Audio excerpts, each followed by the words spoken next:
We are Novels Hall Dynasty. If you want to listen to more novels or more chapters of this novel, visit a path with the name of Novice Hall Dynasty. We continue with the novel. Another World's Versatile Crafting Master. Part 1.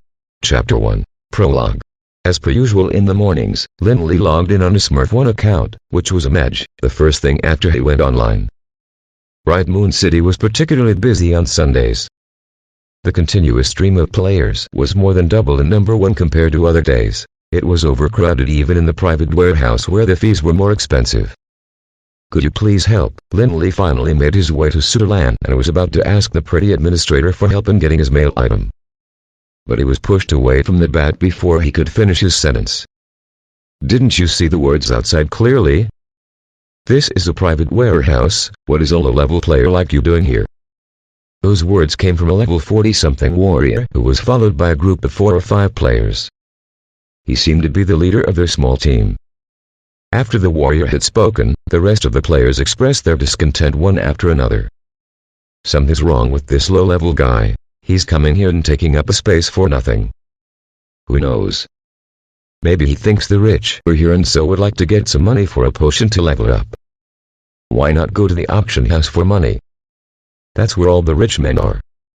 If anyone happens to be in a good mood and throws some gold coins your way, you will never have to worry about not getting enough money for the level up potion." Lindley only glanced at these wasps, then once again calmly wedged his way through to reach Sutherland. "Would you help me get the mail items posted yesterday?" "Sure, please wait." The onlookers watched as various mining goods were being taken out of the private warehouse. There were the common mithril and thorium, and also rare adamantine and themed iron. The sheen unique to magical metals sparkled in the private warehouse, dazzling the eyes of the players. The commotion died down instantly, and only sounds of players swallowing their saliva could be heard in the private warehouse. The players had yet to shift their gazes away from the bulk of ingots when the pretty administrator took out another pile of stuff from the warehouse, over 100 pieces of black dragon skin stacked neatly together. The fine and closely woven dragon scales were breathtakingly lucent under the sheen of the magical metals. This was genuine black dragon skin. It was the perfect combination of magical and physical defense. Gear made from the dragon skin was of a legendary scale at the very least. Hundreds of black dragon skin pieces meant hundreds of pieces of legendary gear at the very least. And this was not the end. Beneath the stack of black dragon skin were over 20 pieces of smelted divinity metals. The entire private warehouse seethed with excitement at the sight of these divinity metals. "Look, these look like the legendary divinity metals." "Look like. These are the divinity metals." "Oh, God. More than 20 pieces. Did this low-level mech just rob a dragon?" The guy had guessed it half right. Lindley had indeed raided a dragon's lair. But at the same time, while raiding the dragon's lair, he had finished off the dragon of destruction of Zardas. There was no lack of professional blacksmiths in the crowd. No one knew the value of the divinity metals better than them. The properties of equipment made out of divinity metals might not stand out in the beginning, but the longer you use it and the higher the level you attained, the more its fearful growth characteristics would show, albeit slowly.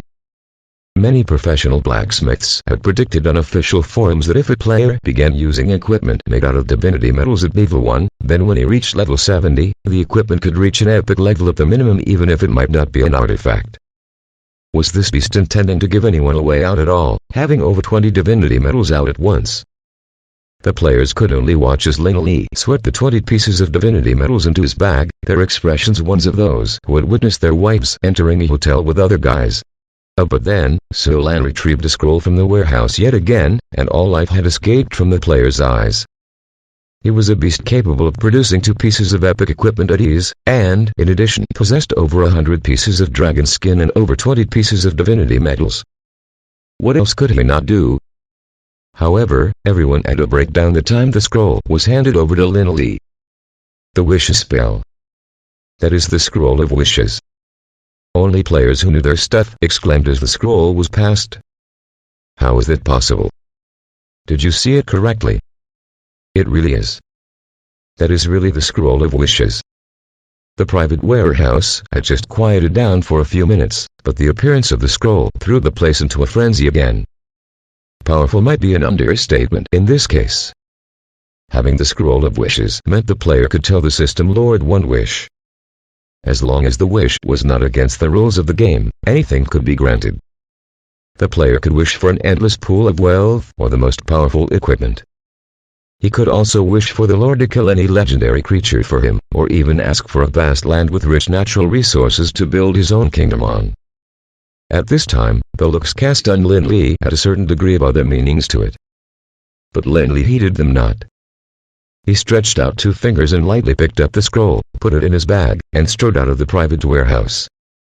As Lin Li walked along the canal towards the trade zone, there were dozens of men with devil tails trailing behind him. They really came along. Lin Li glanced back and couldn't help but feel excited. Playing bandits without looking into whom they'd be dealing with. They had better follow closely. Just wait till I settle the business on hand, I'll be putting on my hunter form for a good talk with them. In reality, Lin Li's hunter form was stationed in the auction house at the moment. He was a super hunter holding the legendary weapon, Stars of Fury. The mage was just a Smurf account used in the warehouse. However, he seemed to have an extraordinary luck. He had created a mage Smurf intending to use it as a warehouse, but he had gotten one with top levels of mental and intellectual abilities, a mage of the highest grade. Lin Li always had trouble deciding what to do with such an exceptional Smurf. Finally, he thought he couldn't let such an outstanding Smurf go to waste. Hence, he began training the Smurf on various kinds of professions. The fellow was one of a hardy character. It was either no training at all, or all training at once. As long as it was a life skill to be learned, he'd learn it all. Now, a level 1 mage like him had mastered all 5 basic skills: forging, alchemy, pharmaceutics, magical enchantment, and inscription, to the highest level. In addition to these, his knowledge on medicine, minerals, cooking, scroll making, and other general skills had also increased beyond the highest level. Lin Li took his time to walk to the trade zone. He stopped in front of a blacksmith shop.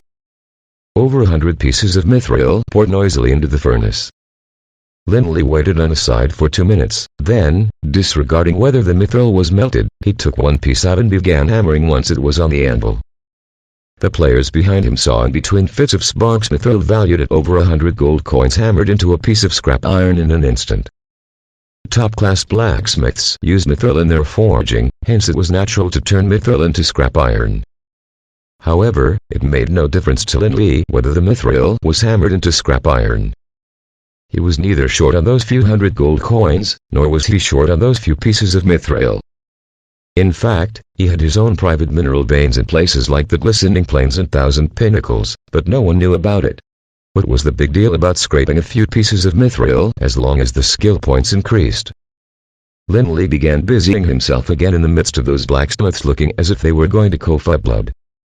He took the mithril pieces one after another, and after using up almost half an hour, finally managed to scrap all 100 of them.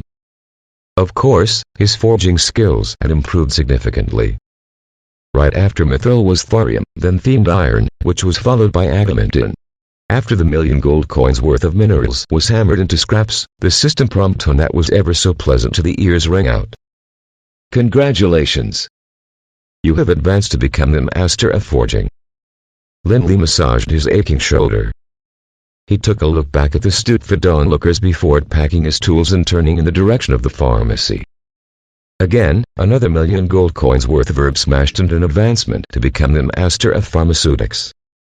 Followed by metallurgy, and magical enchantment, and finally inscription. It was already noon when Lin Li finally reached the mastery level for all 5 skills. The group of players who had followed behind watched in shock as they witnessed Lin Li ravaging the materials. They had felt pity for him at the beginning, but were completely numb by the time he finished. The onlookers even started guessing whether Lin Li came from some rich family and took to gaming to vent his frustrations after encountering some stress at home.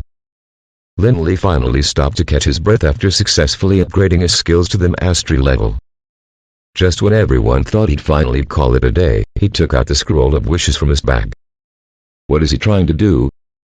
The power of the Scroll of Wishes was almost terrifying. Lin Li had just taken the scroll out when the players behind him made all possible preparations for a formidable enemy. After all, not only did this fellow not seem normal from the start, he was holding the Scroll of Wishes, the freakiest item of all. Should he take things too hard and ask the System Lord for a huge massacre, they'd be digging their own graves standing here.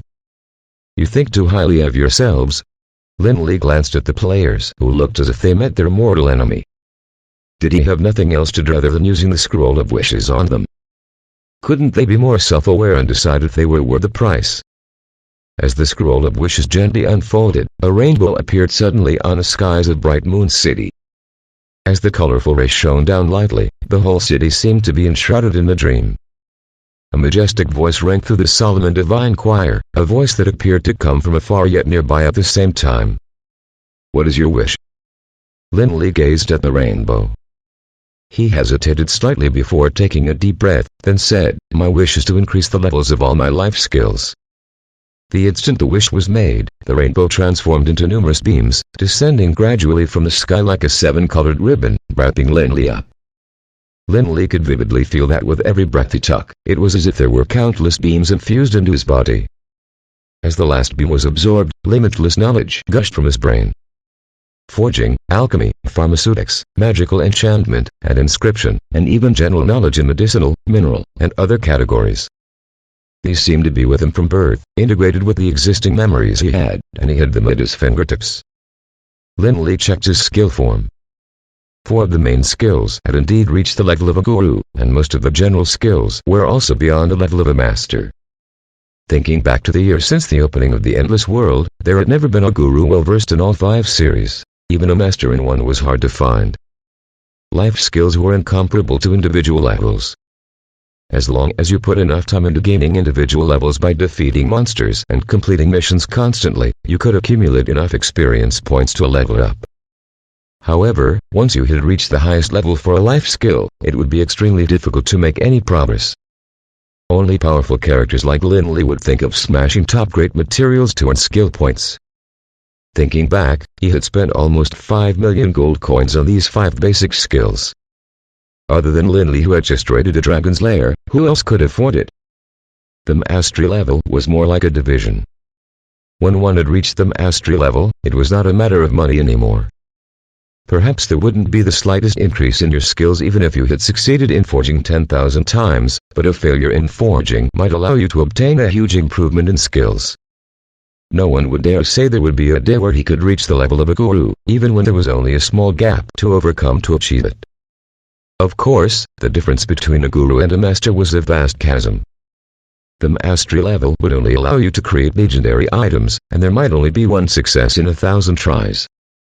But at the guru level, you could create legendary items at will. You could even create epic items, though there would still be a certain rate of failure. However, a guru could not be mentioned in the same breath as a master. As for legendary items, it was not something that mortals could imagine. Someone who was able to create artifacts, no matter what profession he was in, was a person there'd only be one title for, the Divine Smith. The Scroll of Wishes was a good item. It could be used to obtain millions of wealth, kill a legendary creature, or even build your own kingdom. Each was no doubt a fine choice. But Lindley constantly felt that using it to become a professional guru was the wisest choice of all. Lindley took a look at the fading rainbow. Slowly, he picked up the remaining materials for training and kept them in his bag. After witnessing the miracle, the players no longer had the thoughts of banditry in their minds. They watched dumbstruck as Lindley packed the materials, but no one dared to move an inch. Someone who could produce numerous top graders at hand and spend millions of gold coins by the knock of a hammer and a shake of the medicinal bottle was not someone they could afford to mess with. Other things aside, he could simply employ someone for a few thousand gold coins to wipe them off their accounts. Banditry? More like suicide. After putting all the materials in his bag, Lindley planned to switch to his hunter account for a good talk with the onlookers. But then, all of a sudden, a sharp siren sounded. An unknown failure occurred in the system. All players are requested to go offline immediately. An unknown failure occurred in the system. All players are requested to go offline immediately. An unknown failure occurred in the system. All players are requested to go offline immediately. The siren sounded thrice. Lindley was about to go offline when he realized he had lost control of his character. He had yet to grasp the situation when the feeling of losing control extended to his own body. It felt as if his soul and body were being separated. He could see himself but couldn't feel his existence. The surroundings became soft and velvety. No matter how he struggled, he could not break away from the hopeless sense of impotence. Lindley gradually felt his stream of consciousness floating away. He could even see another image of him lying sluggishly on a chair. Lindley jerked his head up in horror. It was pitch black above him, real darkness, without a hint of foreign matter. Even if there was a sliver of light shining into it, it would be devoured by the endless dark, with nothing left behind.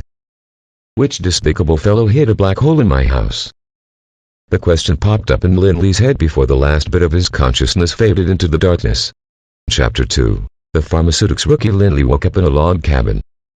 Probably due to the hasty construction, the cabin looked a tad shabby. There was no furniture except for a chair and a bed in the room. The door was latched and a pungent odor of medicine wafted through the crack in it, so Lindley could not open his eyes for a long time. The bull's strength potion? But it doesn't smell quite right. Lindley took a few sniffs and pondered for a long time before he finally understood. Damn! It's a failed one, no wonder it didn't smell right to me. But who's the genius adding leaves from the wisdom tree to the potion? Was he not satisfied that the conflicting smell of the combination of the 4 ingredients was not strong enough? The concoction was just a high-grade potion. A pharmaceutics guru like Lindley could easily find out the reasons for failure just by taking a whiff. But it didn't mean anyone else could. He had yet to sit up from the bed when he heard an exasperated grunt through the crack in the door. Impossible! There was no mistake this time. How could it fail again? Is there a problem with the ingredients? Yes, there must be a problem with the ingredients. Great! This dang old man, selling counterfeit goods at my doorstep. L''LL make sure you give me my money back. Another fit of temper from the owner of the voice. Lindley was just about to cover his ears and go back to sleep when the door that was latched swung open. An old man in his 60s or 70s stood behind the door. He had white hair and a face full of wrinkles, but his actions were full of vigor, displaying no signs of old age at all. He wore a long white robe dappled with stains, probably due to the frequent use of potions. There were black and blue traces everywhere on his robe, which made it look kind of messy. Kid, I know you're awake. Stop pretending you're asleep and get up quickly. The old man pushed the door open and sat on the vine chair in a huff. In his mind, he was probably still thinking about the failed bull strength potion. I just woke up. Lindley knew that the old man was fuming, so he hurriedly turned over and climbed out of the bed. However, the look on Lindley's face changed the moment he uncovered his quilt. The robe of wrath. He was actually wearing the robe of wrath. It was indeed the robe of wrath. Lindley was sure he couldn't be wrong. In order to attain this legendary robe with a space to hold 30 scrolls in it, he had spent almost 40,000 gold coins along with a piece of epic equipment and had barely managed to obtain this remarkable magical robe. It can't be this odd. Lindley raised his right hand nervously, thinking he must have seen it wrong. There couldn't be a ghost in broad daylight. However, the ring on his thumb proved yet again that his vision was fine. The Ring of Endless Storm, with mythical space being its most singular attribute, possessed an almost infinite space in it. It was said that there was a big secret hidden in the ring. Lindley attained 2 mythical equipment pieces when he went into the Well of Sun, the Stars of Fury held by the Hunter and a Ring of Endless Storm right in front of him. The ring was just too familiar for Lindley to remember it wrong. Looking at the robe of wrath he was wearing and a Ring of Endless Storm on his finger, Lindley felt that he had no need to open the portal to the other dimension again. He was certain that it contained over 100 pieces of dragon skin and over 20 pieces of divinity metals, along with the numerous top-grade equipment and materials he had accumulated previously. What kind of damn situation is this? In fact, he had vaguely guessed that something bizarre must have happened to him when he had woken a while back. But he would never have guessed it would be strange to this point. The entirety of the Endless World actually appeared in reality. Both the Robe of Wrath and the Ring of Endless Storm were equipment from the Endless World. They were only statistics, but now these statistics were present in the real world. Everything felt so real. The Robe of Wrath was constantly emitting its peculiar warmth and the Ring of Endless Storm lay quietly on his thumb. Lindley could totally feel that he could open up the near-infinite space that was in the ring with just a thought. May I ask where in the world this place is? Lindley's voice was so hoarse that it surprised him. He was afraid the old man would mention a place he was familiar with. A load of data appearing in the real world was not frightening. What was really frightening was him becoming a load of data, just like the plot that often appeared in horror movies. A wisp of resentful soul sojourning in the network, relying on various killing websites to find a substitute. You don't even know this place? The question was nothing out of the ordinary, but the old man stared with eyes wide open. I don't know. Lindley nodded honestly. Then what are you here for? This is the Sunset Mountains, one of the most dangerous places in the south of the Anvil continent. Even an old fellow like myself would only dare to come here for a few days' stay every July. You little kid, you have guts, swaggering into the place without even knowing where this is. Lindley knew it was a big deal when he heard the unfamiliar name of the Anvil continent. Other than transmigration, he had no other explanation for it. However, even Lindley himself felt a little strange. For no reason at all he had become a transmigrator, and yet he felt relieved. The first thing on his mind was, surprisingly, something else, for he thought, transmigration it is. Better than becoming a resentful soul on the internet. Alright, kid, though I don't know why you came here. The old man glanced at the celestial cane placed on the side of the bed, and with an impatient look on his face, turned to face Lindley, and of course had no wish to know why. In any case, the Sunset Mountains are not a place for excursions. If you're looking for some thrill or would like to train yourself out of boredom, then I'll offer you one advice. Go back where you come from and don't ever come seeking death in the Sunset Mountains again. Not waiting for any reaction from Lindley after he finished his sentence, he stretched out his hand and pushed the latch door open, once again burying himself among his beakers and test tubes. You're the one looking for thrill, your whole family is looking for thrill. Lindley stared at the latched door as he cursed bitterly in his heart. It was only after cursing that he felt sorrowful again. Transmigration had become his reality, but this was an entirely foreign world and he had not grasped even the most basic concepts of it. To go back where he had came from. He'd like to go back indeed, but how? Moreover, what the old man said at the end sounded like an admonition and a threat. It didn't sound too good, but Lindley understood the meaning behind it. The Sunset Mountains were definitely not a peaceful place. Now that he couldn't even tell the directions here, mishaps could happen if he just walked out of the place foolishly. You only have 10 minutes. If I find that you're still not packed and gone by the time I complete this bottle of bull strength potion, don't blame me for chasing you out. Lindley had yet to come to a decision on his part, but the old man outside the door was not at all polite, directly chasing him out. Lindley took a smell of the medicine and knew the old man had added leaves from the wisdom tree once again. If I were you, I'd be in a hurry to scoop those 2 leaves out. Otherwise, not to mention 10 minutes, the beaker in your hand will explode once again in less than 10 seconds. Lindley's laugh sounded unusually nasty. Pack your stuff immediately and get out of my house. The angry roar had yet to die down when a muffled sound of explosion was heard from behind the door. A plume of smoke followed and the pungent smell of medicine wafted through the door's crack, and Lindley found it hard to open his eyes again. Then the door was flung open and the old man rushed in, completely ignoring that his head was covered in bruises from the explosion. He grabbed Lindley and demanded, "Speak! How did you know it would explode? What's so strange about it?" Lindley maintained his nasty smile and broke off mid-sentence. With his finger, he pointed at his collar where the old man was grabbing. "Sorry, I was too agitated." The old man laughed embarrassedly. He released him somewhat awkwardly and smiled as he helped Lindley straighten his crumpled collar. "Actually, the reason is too simple." Lindley smiled in contentment. He took a seat on the vine chair and began. There are 4 main ingredients for the bull strength potion. They are the Dracana grass, the 1000-knot vine, the nightmare flower, and the troll's blood. The medicinal properties of the ingredients clash with one another, but there is a delicate balance between them. It is not wrong to add some supplementary ingredients to improve its medicinal properties, but something like the leaves of the wisdom tree. I can only say you're too smart for your own good. Although the leaves are usually used to balance the conflict between ingredients, their other effect is to calm the mind. Putting a herb with calming effects into a potion that strengthens the body is like putting a cat into a rat's cage.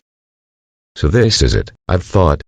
A master's knowledge of medicine meant one could speak of these as easily as if having all the words at hand. The old man was completely convinced by Lin Li's eloquence, but at the same time, he couldn't help but size up Lin Li with an odd look. He couldn't quite figure out the kid in front of him anymore. He possessed an almost perfect talent in magic but was extremely weak. He'd figure Lin Li was at the standard of a level 1 mage at most. But, coming to the Sunset Mountains alone, he had too much guts to be called a rookie. But what really eluded him was the kid's ability to explain the principles of the bull's strength potion. He was not really a master in potion crafting himself, but the bull's strength potion was an ancient potion recipe he got from the High Elves' relics. Not to mention average pharmacists, it was impossible to find information on the power of the bull's strength potion even in the Unreal Pharmacists Association. But coming from the kid's mouth, it sounded like it was something common and easy to understand, just like buying vegetables from the market. At the thought of this, the old man could not help but wonder if there was any justice in this world. When Lin Li finished explaining the principles of the bull's strength potion and began analyzing the pros and cons of similar potions, the old man watched him as if Lin Li was a dinosaur. The old man had completely forgotten about wanting Lin Li to leave. Looking at the darkening sky outside the log cabin, the old man was eager to invite Lin Li to stay, and even prepared a sumptuous dinner for him. After rounds of beating around the bush during dinner, Lin Li was gradually able to make out a general outline of the unfamiliar world in his mind. This was a world of swords and magic. The old man in front of him, whom he had come to know as Undoing, was a mage by profession, and a powerful one at that. Although Undoing did not elaborate on how powerful he was, Lin Li could tell from his confident tone that this somewhat unkempt old man was definitely more powerful than he had imagined him to be. Chapter 3. The magic genius Lin Li stayed in the Sunset Mountains for the following month. Other than occasionally guiding Undoing in pharmaceutics, he spent most of his time learning magic. He discovered he had a gift in magic, and even old Undoing, who had lived for over 100 years, had to admit he had never seen someone with such an exceptional talent in magic as Lin Li. Lin Li mastered 3 kinds of elementary magic in 3 days. This unbelievable progress got Undoing doubting if there was any justice in this world. He had spent a month getting into meditation and had been praised by his teacher for being a genius at that. Then, what would become of the guy in front of him? Was he a monster or a maniac? Only Lin Li would know how he came to possess such near-demonic gift in magic. It probably had something to do with the attributes of the mage Smurf, high levels of mental and intellectual abilities. It was all thanks to these demonic attributes that he could easily understand highly complex spells and arrange magic elements without effort, as if he was born knowing it. He could recite any complex spell with ease just by hearing it once and learn the order of magic elements in the shortest time, no matter how difficult they were. Undoing ceased teaching any new magic skills when Lin Li mastered the 10th elementary magic. Instead, he got him to practice the sequencing of the 10 elements. Though tedious training made one lose interest quickly, Lin Li showed no signs of annoyance. He knew very well that despite being a terrible pharmacist with a nasty temper, old Undoing was undoubtedly an authoritative figure in the field of magic. His opinions might not be precise, but it was far better than having himself, an amateur, fumbling about on his own. The tedious training continued for a month, until one morning. Like any other days after breakfast, Lin Li resumed his training on elemental sequencing. This was not the conventional way of magic training. Usually, the mage would start off with sequencing the magical elements, and then unleash the magic through reciting a spell. But Undoing had adopted a different approach in his teachings. He made Lin Li summon the magical elements and had them arranged by making use of Lin Li's mental strength. Instead of unleashing the magic through spell, he jumbled them up and made Lin Li go through the whole process repeatedly until his mental strength finally wore off. On other days, Undoing would keep himself busy in the pharmaceutical lab after breakfast. However, he stayed in his room that day and quietly watched Lin Li train. It made the latter uncomfortable to know that someone was watching him, so he stopped and looked at the old mage as he asked, "Have you learned the formula of the clarity potion I taught you a few days ago?" "Oh, not yet." Undoing turned red in embarrassment when asked about the clarity potion. Indeed, when compared to Lin Li's extraordinary gift in magic, he had nothing to show in regards to his talent in pharmaceutics. Lin Li had demonstrated over 10 times the making of a simple clarity potion, but he still could not get a grasp on it till this day. In fact, he nearly caused an explosion in the lab just the day before. No matter how thick-skinned Undoing was, he blushed involuntarily at the mention of the topic. "Are you all right? Why haven't you been able to master it yet?" Lindley's expression, that was clearly one of someone who'd expected better from Undoing, made the latter wish he had a hole to crawl into. "So, what are you waiting there for instead of going back to the lab? Do you need my demonstration again?" "No need for it, I'll study it myself." Undoing rubbed his hands awkwardly. After a few moments, he seemed to recall his goal. Putting on a serious face, he said, "Let's not talk about this today, I have something to tell you." "Oh?" They had been together for more than a month, yet this was the first time Lindley saw Undoing serious. He could not help but be curious. They stepped out of the log cabin. Undoing thought for a long while before asking Lindley, "Do you know why I stopped teaching you new spells, and instead had you practice elemental sequencing?" "No," Lindley replied honestly. "I know nothing about magic anyway. I'll just practice whatever you ask me to, surely you won't harm me. You kid have some conscience at least." Undoing nodded with satisfaction, a relieved smile on his aged face. "I have lived for over 100 years and have never seen anyone as gifted as you. You are a monster, kid. I think even the legendary Gresco couldn't have been more gifted than you are." "Gresco?" Lindley knew he was gifted, but he had never imagined he'd be this powerful. He knew more or less from the old man who Gresco was. He was the most powerful mage in the Dark Ages, the strongest of mortals nearest to the divine. The god of mages who single-handedly defeated the entire magic legion of the High Elves. Lindley could never have imagined his own magical gifts to be this strong. But don't get too excited just yet. Seeing how bewildered Lindley looked, the old mage chortled. "Talent is one thing, but achievements are another. From what I see, you are inferior to Gresco in at least 2 ways. First of all, you are not focused enough. In magic, only people who are absolutely focused can achieve real success. Too much knowledge is sometimes not a virtue. Take pharmaceutics as an example, you know that better than those old fellows from the Pharmacists Association at such a young age. A lot of energy is spent on pharmaceutics, how much time would you have to study magic? What's really deadly is the second aspect, you've been exposed to magic too late. According to the records of the Dark Ages, Gresco was born into a family of mages. His parents were famous mages of the Dark Ages. He had been exposed to magic from birth. By the time he got to your age, he had already surpassed the standards of a magic shooter, and you're just beginning to learn the lowest level of magic. While a late start can be compensated for by talent, it does not give you a solid enough foundation. There are no shortcuts in the world of magic, and all-powerful spells are nothing but talk until a solid foundation is laid. That is why I stopped teaching you new magic." At this point, Undoing laughed guiltily. "Actually, at the beginning, I just wanted to make an exchange. You'd guide me in pharmaceutics, and I'd help you in magic. Though it might not be much help, it shouldn't be a problem for you to reach the level of a magic shooter within 10 years. But I soon regretted it. Your talent is too great, such talent may not appear for thousands of years. I can't bear to see you going down the wrong path, so instead of teaching you new spells, I let you practice the most basic sequencing of elements every day. Never underestimate the tedious practice. Every world has its own rules, and the world of magic is no exception."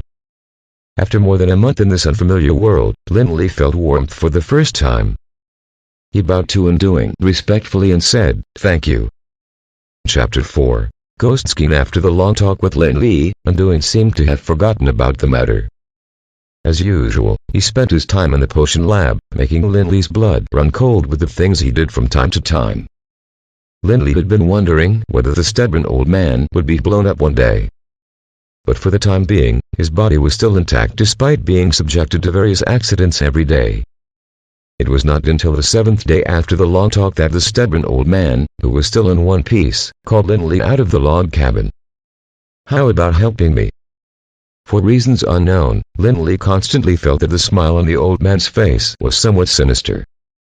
But thinking it over, he had been living as a freelancer for the past month and still had magic to learn from him. It was hardly justifiable if he couldn't even offer a little help. Hence, he braced himself and replied, "Tell me about it. I'll do my best to help if it's within my means." "Actually, it's no big deal." Undoing rubbed his hands embarrassedly. You know, I've been unlucky these days. There have been many accidents in the lab for a few days in a row. Although the accidents weren't serious, they cost me a lot of ingredients. Afraid it's not just bad luck. Lindley muttered to himself. After living here for more than a month, he could see that old Anduin's attainments in magic were truly unparalleled. But in pharmaceutics, he was worse than an apprentice who had just started out.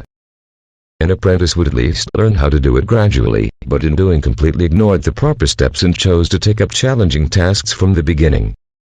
Now that there was a potion master around to clean up whatever trouble he caused, the old man became more brazen in his actions, making it seem as if there was spring festival celebration every day in the lab.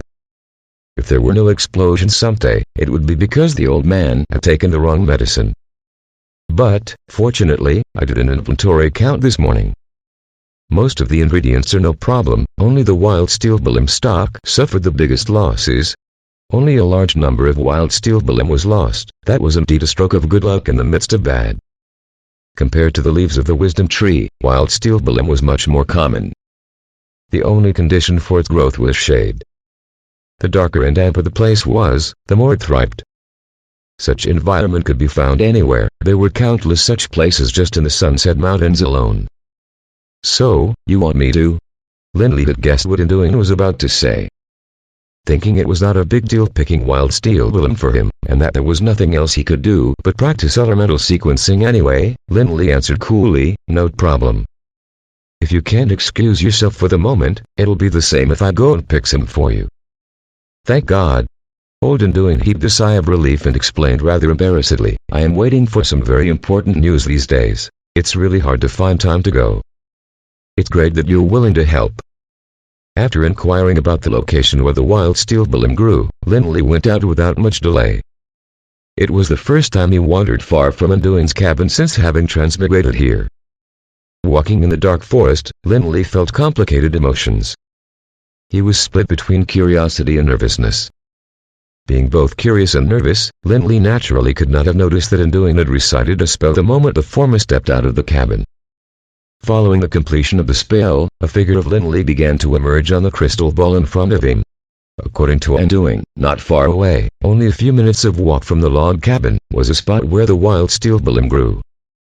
It was said that the place had once been the nest of Manticoras, but they had died out during the last black tide.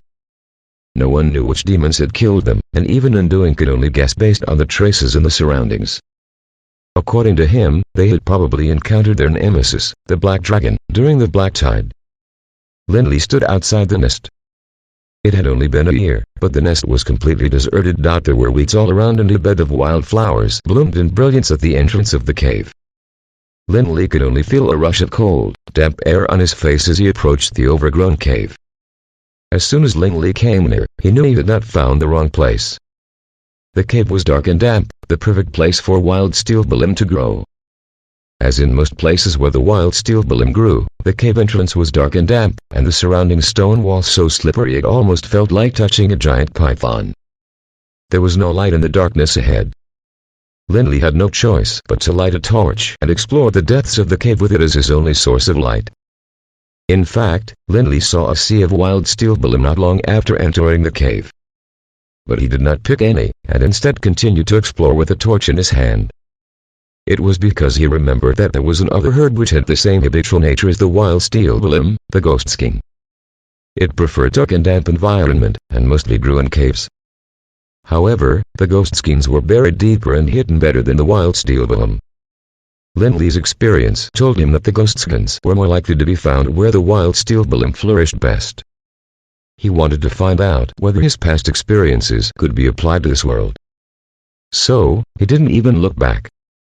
The route ahead seemed to be getting wider. It was only a small cave when he just came in, but as the forest grew deeper, the cave seemed to have turned into a maze. Lindley circled the maze for a long time and went through one passage after another before he suddenly saw a light ahead. It was a stretch of underground wilderness, empty and vast. Seas of wild steel Balim prospered on the wild land. The blaze of purple and red was interspersed with dots of gray, the color of ghost skink. Lindley felt his heart leap upon seeing the little gray dots among the flowers. No one in his world could ever understand how Lindley felt at the moment, not even Anduin who was the closest to him.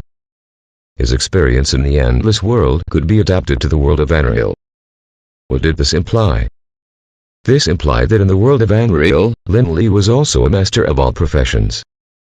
It included not just professions like pharmacy, metallurgy, and forging. It was more on the knowledge aspect, like the knowledge of herbs. He also had a mastery level in it. It was not until the ghost skins had been gathered that Lin-Li was able to contain his excitement. This was probably what made him the happiest since he had transmigrated. Lin-Li knew very well what it meant to be a master of all professions. It was almost like being an omnipotent Superman. With a background like that, his future in this unfamiliar world seemed to become clearer. It took Lin-Li almost an hour to gather all the ghost skins from the underground wildland. Even with his assets, he was not willing to let go of any of it. Compared with the wild steel golem, ghost skin had too many uses. Besides refining the wisdom potion, it could also be found in potions that had broader applications, like the hastening potion and fossilizing potion. Wild steel golem was also picked by him on the way. But a herb master like Lin-Li would not be interested in that kind of cheap herb. He simply picked some, thinking it'd be enough for the old fellow to squander away, and refused to waste any more energy bending over his back. Lin-Li was about to leave the cave after finishing his errand when he inhaled a foul stench. The stench was thick with blood, like a pool of fresh, viscous blood. Lin-Li had yet to regain his composure when a low roar came from behind him. He turned his head in a hurry, just in time to see a dark red shadow lurking there. Fuck. Chapter 5. The Manticore. Just as Lin-Li turned around, the dark red shadow sprung on him along with a gush of foul wind like a horde of ferocious wolves. It was fortunate that Lin-Li had been living in Anduin's log cabin for more than a month. In this past month, though he had only learned 10 low-level spells, he was far more adept in his execution of the spells than an average mage. Lin-Li pulled back before the red shadow came close and began reciting the delaying spell in haste. After unleashing the delaying spell, he quickly recited the illuminating spell. What was originally a low-grade magic spell used for lighting released an extraordinary power in this dark and damp cave. A cry of horror ensued. The savage beast was badly wounded. Lin-Li took advantage of this opportunity and retreated another dozen steps. In the blink of an eye, the distance between them had been drawn to a safe one. Only then did Lin-Li have a chance to see the appearance of the monster that had attacked him from behind. It was a dark red lion with a tail that was much longer than the average lion's. The tail had an inverted hook at the end, giving off a faint blue shimmer under the afterglow of the illuminating spell. Lin-Li could see clearly that it had attacked neither with its claws nor teeth a while ago, but instead swooped in on him with the inverted hook on its tail. Even if Lin-Li had been blind, at this moment, it would still have been clear to him as day. It was a Manticore, the level 5 magical beast that Anduin had mentioned. Old bastard Anduin. Lin-Li cursed between clenched teeth, penned greetings to all 18 generations of Anduin's family in his heart. How irresponsible of the old fellow, sending him to the cave lightly without having any idea whether there were any Manticores inside. In the little log cabin, Anduin watched the scene on the crystal ball and blurted out a praise. Nicely done. Lin-Li's performance was far beyond his expectations. He was calm yet efficient. Even when a Manticore's tail was right in front of him, he never stopped reciting of the delaying spell. The illuminating spell that followed right after was even more so a stroke of genius. Even Anduin himself had not thought that the illuminating spell could be put to such use. Dealing damage to a level 5 demon with a level 1 spell was a feat that even Anduin himself had not accomplished. With the delicate touch of the illuminating spell, it brought the distance between Lin-Li, who had been just exposed to magic for barely more than a month, and the level 5 beast infinitely close. The badly wounded Manticore was still ferocious. But it had lost both its eyes, so most of the time it was merely expressing its anger and malice. Wild roars echoed throughout the cave. The strikes that seemed like lightning came down repeatedly, most of the time missing their target. Lin-Li was constantly struggling to keep up amidst the relentless attacks. The delaying spell was used alternately with a hastening spell, allowing Lin-Li to escape from the lion mouth again and again. He seemed a little clumsy with this. But Lin-Li knew that all he needed was a chance. A chance for him to recite his spells. Lin-Li had waited for long before he finally got his chance. He'd even exposed himself to the claws of the Manticore for this opportunity. It was because he knew very well that the most terrifying thing about the manticore was not its claws, but the inverted hook at the end of its tail. After unleashing another delaying spell, Lindley suddenly broke his stride. He did not turn and run after unleashing the delaying spell like how he did before. This time, he stood rooted to the spot, and large verses of spells poured out of his mouth as if he had not noticed the advancing manticore right in front of him. There was a thick smell of blood carried by the manticore's roar. Lindley could even sense the chill of its claws. Just as the claws fell, a wave of wind blade tore the air apart. Then, it tore apart the soft abdomen of the manticore as well.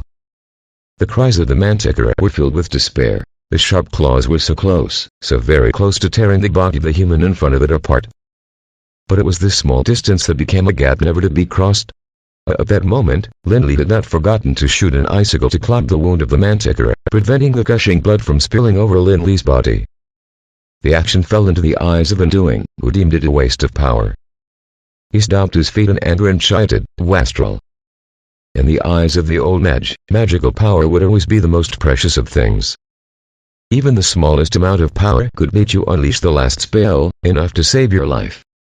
What Lindley had done was a crime in Undoing's eyes, wasting his power just for the sake of keeping his clothes clean. Though, of course, there was more or less some helplessness in his scolding. Undoing knew that the kid in the crystal ball was not an ordinary mage. He was a born psychopath, a psychopath with the super deformity of the mind. It was still unclear to Undoing where the limit of the kid's mental strength was. All he knew was, if another mage were to practice the highly intense elemental sequencing daily, it would probably take him less than an hour to tire out and return to his room to meditate. But Lindley was perfectly fine. The kid's mental strength seemed to be endless. To go through how many hours of practice all depended on his mood. Undoing had only ever heard him protest in annoyance, but never out of exhaustion. That was the truth. Unleashing a few more low-grade spells had no effect on Lindley at all. He was crouching next to the body of the manticore, studying its inverted hook with interest.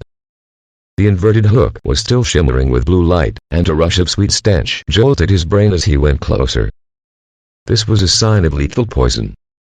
Lindley had always liked stuff that carried poison because it meant a deadly force. So, without much hesitation, he pulled a dagger out of the ring of endless space and very carefully nipped the inverted hook off the tail. Then, as gingerly as ever, he put it back into the ring of endless space. Undoing was at a loss watching the scene from the crystal ball. Was he really a match with the knowledge of the mystical? No matter how the old man looked, he thought the kid was more like a thief instead. Regardless of how Undoing thought, Lindley came back safe and sound with a pile of wild steel below him. I need an explanation. Lindley was still brooding over the encounter with the manticore in the cave. What is magic to you? Undoing did not explain, but instead posed a question. A kind of skill, a skill that will allow your strength to become more powerful. The present Lindley was not the piece of clear rock that knew nothing when he first came to this foreign world. He had developed his own understanding of magic under the influence of Undoing. Then, what is the purpose of making your powers stronger? To kill. Lindley suddenly understood some of it. That's right. Undoing smiled, feeling pleased. In the eyes of the mortals, magic is a skill that is mysterious yet elegant. But to a real mage, the only purpose of magic is to battle. A mage that lives is a mage that's really successful. You have learned enough low-grade spells this past month, and obtained a certain degree of skills. But it's far from enough. Without the experience of life and death, and the shower of fresh blood, you will never become a true mage. So you didn't tell me there was a manticore in the cave on purpose. Undoing's reply was simple. It's just a level 5 beast, there's no need for a special reminder. Chapter 6. Departure. In the following few months, Undoing frequently lacked in herbs. Using this as an excuse, Lindley was frequently called upon by Undoing to fight different types of magical beasts. From manticore to a three-eyed blood wolf, then from thunder beast to a bloodthirsty lizard. In slightly over a month, Lindley killed literally all the magical beasts of the Sunset Mountains that were of level 7 and below. After struggling in battle with the highly invasive manticore initially, Lindley eventually could easily kill a level 6 beast. Lindley only possessed 10 low-level magic spells, however, he was clear that he had become stronger. In the opinion of Undoing, Lindley had begun to feel more like a real mage. Each time he peeked through the crystal ball to observe Lindley's battles with the creatures, Undoing always felt that Lindley felt distant and unfamiliar again.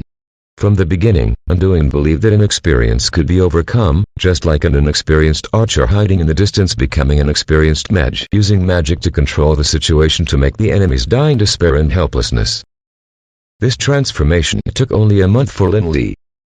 It should be known that, in the current Guild of Magic, there were still quite a few who wore the hat of the wizard but were doing the work of an archer. Lindley's improvement was indeed so quick that it was unbelievable for an old mage like Undoing. Mentioning the inexperienced Lindley slightly a month back would only make Undoing feel strange and distant. 3 days ago, in a battle with a thunder beast, Lindley completely rid himself of the shackles of the spell recitation through performing the delaying spell merely with a gesture of the hand. The old mage began to feel distressed. What else can I still teach him? Undoing stared at the crystal and pondered for a long time, asking himself what other skills he was able to teach Lindley. Although it was only the delaying spell, it brought shock to Undoing as it felt like a spell over level 18. He remembered very clearly, when he'd first unleashed his low-level spell, he was 30 years old and had just become a mage. In the following few days, Undoing was troubled as he was completely clueless what else he could teach Lindley. Because of his troubles, Lindley managed to get a few days of a rare break. After Lindley practiced elemental sequencing, he sneaked into the pharmacy. Using the spirit divinity's grass that he had obtained a few days back, he made himself a few bottles of hastening potion. Undoing had forbidden him to use such stuff since quite a while ago, as too much reliance on medications, drugs, or foreign objects would inevitably affect his improvement in magical capabilities. However, today he noticed that the old mage, Undoing, seemed to be distracted. While Lindley was busy in the pharmacy lab, the old mage would usually come in to check instead of staring distracted out at the window. The old mage only returned back to his normal state when a few bottles of hastening potions were completed. How many times have I told you that too much reliance on medication will only bring you more damage than benefits? Why are you not listening to my advice? Upon saying that, Undoing heaved a sigh. Forget it. In the future, I will not be able to supervise you over the crystal ball every day. Perhaps the medication will be able to save your life when you meet with some trouble. What happened? For the past few days, Lindley felt that Undoing's attitude was weird. Now that he heard the old mage utter such a thing, Lindley hastily became aware of it and was so stunned that he even forgot to keep those hastening potions that he had made. At that time, Undoing began to look pale. He held on to the chair, slowly sat down, and placed the crystal ball, which he had never allowed to be out of his sight, aside. Thereafter, he did not answer Lindley's question. Instead, he asked, "Have you been staying here for 3 months?" "About there," Lindley answered distractedly. He curiously stared at Undoing as he realized that the old mage looked pale and tired today. "When I found you, I did not realize that I had found a magic genius." The old mage laughed, his husky voice tinged with emotion. "Until now, I still can't believe that you have never learned magic before. That was due to limited conditions, because nobody could teach me. I know that you carry some secret and you have no intention to share it. I have no intention to probe, either." He brushed off Lindley's true reply as an excuse with a wave of his hand, indicating that Lindley did not need to explain anything. Undoing then said to himself, "In the beginning, I just could not bear to see you waste your talent. At that time, I did not expect that you could have done so well. It wasn't until the last 2 days that I realized I have nothing more to teach you." Lindley wanted to humbly say a few words of consolation, however, he realized that the atmosphere was not right. He thought to himself, might as well keep my mouth shut and listen conscientiously to what Undoing has to say. "For the past 2 days, I have been pondering what else I could teach you. It wasn't until this morning that these questions could no longer trouble me. This morning, I received a letter from an old friend.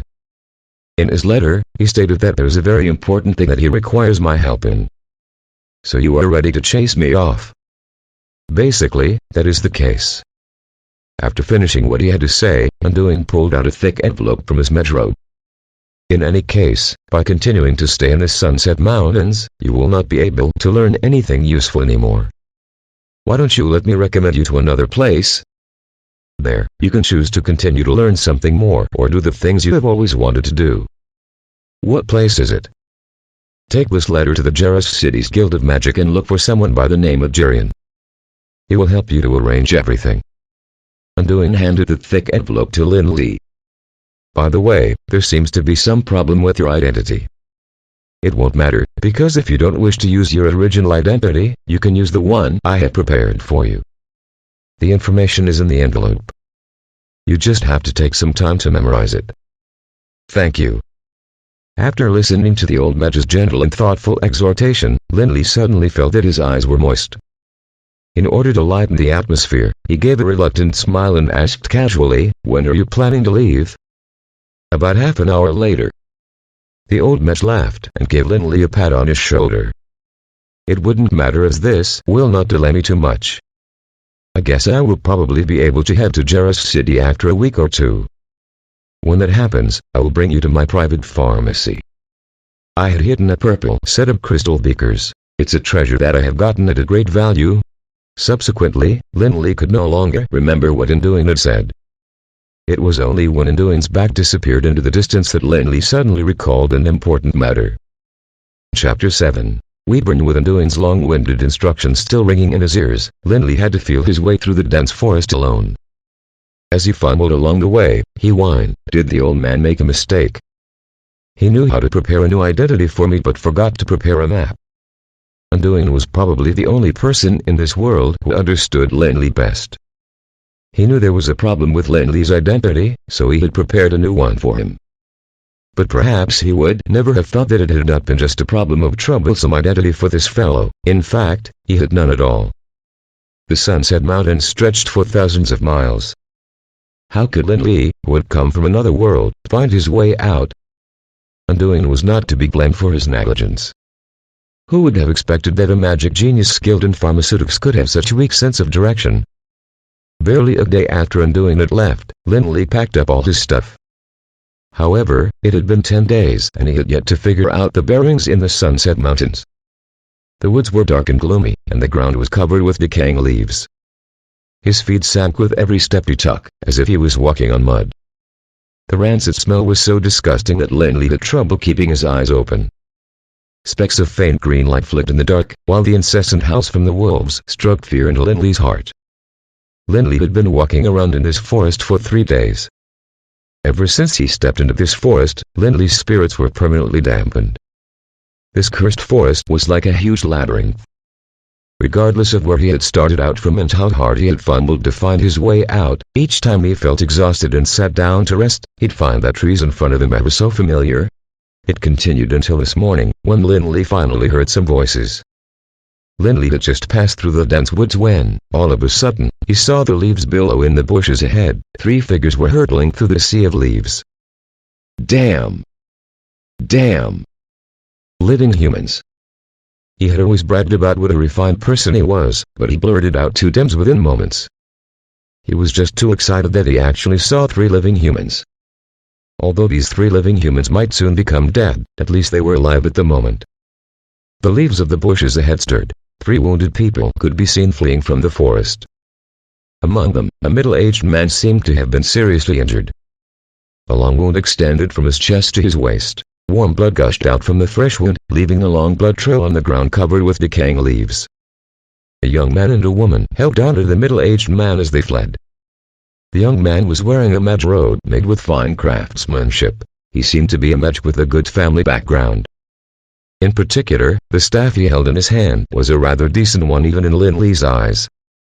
Unfortunately, it was difficult for a mage to play a role in the current situation. The weak mage had become a burden with the vigorous running. Hence, it was the beautiful girl with the long blonde hair looking after the 2 men most of the time. The girl, who was pretty to begin with, wore a tight red vest, which outlined an infinite lovely curve in the high-speed running. She held onto the wounded man with her left hand and carried a dagger in her right hand. The temperament she displayed as she scanned her surroundings was such that Lin Li could not help but take a few more looks at her.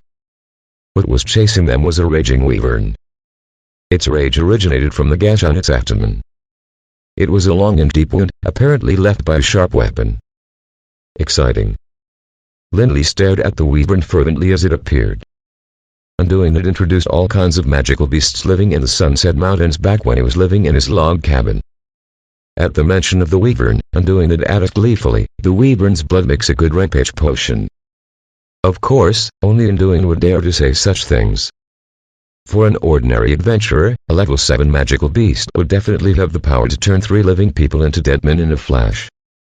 Razor-sharp talons, flying at the speed of wind, and extremely corrosive acidic spout, these allowed the wyvern to have what it took to survive on the edge of the Sunset Mountains. Ordinary magical beasts like the manticoras dared not provoke them. A raging wyvern spewing endless acid from the sky was probably a nightmare for anyone. Lindley was afraid as well. But he was even more afraid of this cursed forest. If he wished to walk out of this forest, he could not beat the wyvern turn those 3 into corpses. Sometimes, the reason for doing a good deed was just as simple as this. Granted, given Lindley's character, he would make sure not to suffer any loss when he was compelled to perform a good deed. He saw the wyvern take a dive, splashing acid on the bushes.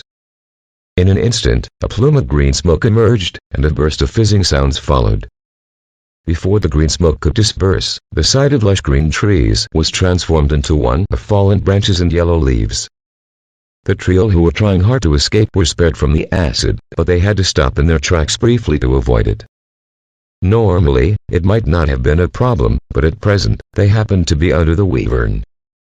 As the trio looked up, they saw a shadow zooming in on them, sharp talons glimmering in the dark.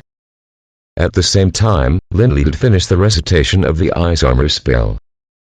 As the last of the spell broke out, a hard layer of ice armor covered the middle-aged man. While stopping the bleeding of the wound, it also made the wyvern's strike fall in vain. An excruciating pain shot up from the wyvern's talons, like having caught onto steel, and the wyvern roared in fury and agony. The trio, who were still reeling from shock, took the chance to extricate themselves from the wyvern and went on to hide in the thick growth. Then, they saw a young man wearing a mage robe walk out from the forest, reciting an unintelligible spell. A shot of icicle tore through the sky and plunged into the wound on the wyvern's abdomen. The icicle was not sharp, and would not be enough to penetrate the tough skin of the wyvern. Even if it pierced through the wound as it did this moment, this low-level spell would not deal much damage to the wyvern. The only thing the icicle could do was to aggravate the wound on its body. The initially deep, long wound was as though a ravine all of a sudden. Blood poured out like rain, and even the viscera were surging about in its abdomen. What was really fatal was that the icicle got stuck in the wound from the start. The icicle not only punctured the viscera of the wyvern, it also prevented the wound from closing. Blood flowed out gaily like from a reservoir with its gates opened. After all these, Lindley unleashed a delaying spell to make matters worse for the magical beast. The bloodied wyvern was already at its weakest. Now that the delaying spell was cast, it was like an old bull pulling a broken cart, trundling along. No matter how hard it struggled, it seemed that the distance of a dozen steps was a gap it could never cross. The wail of the wyvern was filled with despair, and such emotions accompanied it till it breathed its last.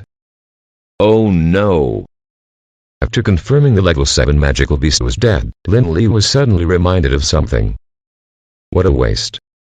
All this blood that had been spilled could make a substantial amount of rampage potion. Upon seeing that the wyvern was dead, the wounded middle-aged man held onto the surrounding branches and struggled as he walked out of the grove. He had wanted to thank his life savior and had just taken 2 steps when he saw the latter holding the glass bottle, desperately squeezing the body of the dead wyvern. Is there really no more? Please? Squeeze a little more, just a little bit more. At least let me make a bottle of rampage potion. His actions reminded the trio of a vampire, and sent chills down their spines. At last, it was the wounded middle-aged man who plucked up his courage and approached him with caution. Mr. Madge, thanks for your generous help. Hearing the middle-aged man's expression of gratitude, Lindley was reminded of the proper business at hand. You are welcome, it was an act of convenience. Lindley put the stopper back on the glass bottle that was half filled with a wyvern's blood and gingerly put it away into the pocket of his mage robe. Grinning, he introduced himself. You can call me Flick. By the way, may I ask how the 3 of you have come to provoke the wyvern? This was the new identity that Undoing had prepared for him. Lindley had thoroughly memorized it along the way, and now said it so naturally and fluently as though Flick was his real name all along. The middle-aged man had not expected the seemingly powerful yet mysterious young mage would be this amiable and easy to approach. He was rather flattered and expressed his sincere gratitude all over again before introducing his party at 3 to him. The injured middle-aged man was called Magren, one of the many adventurers in Jarrus City. He had entered the Sunset Mountains after accepting a quest from the Adventurers Guild to obtain a manticora's tail. The beautiful lady with the long blonde hair was his daughter Ina. She was an adventurer just like him. As for the mage who looked like he came from a good family, Magren was vague in his introduction of him. He only mentioned that his name was Cromwell, and that he was a warm-hearted mage they had met on the way. Lindley stifled a laugh at this. A warm-hearted mage? More like he's trying to court your daughter. Who else would be that idle, coming to the Sunset Mountains being warm-hearted and all? Everything was going well in the beginning. After a few days of search, we found a lone manticora, so we deployed a trap near the place where it nested this morning. A bitter smile came across Magren's face. And then, we hid in the forest, waiting for it to fall into the trap. But who knew the trap would attract 2 wyverns instead of the manticora? God knows what happened. A trap that was meant for the manticora had provoked the wyverns' attacks on us in the forest. I'd killed one of them, but was badly hurt by it before it died. Cromwell had no choice but to bring Ina and I out of the forest. And then, fortunately, we met you. If it hadn't been for you, I really wouldn't have known what to do. How unfortunate. Lindley looked regretful, but rejoiced secretly in his heart. Luckily they had encountered the wyverns. If not, where would he have gone looking for people to lead the way? This cursed forest was much trickier to deal with than a wyvern. Chapter 8. Accident. Lindley felt a lot more relaxed with Magren leading the way.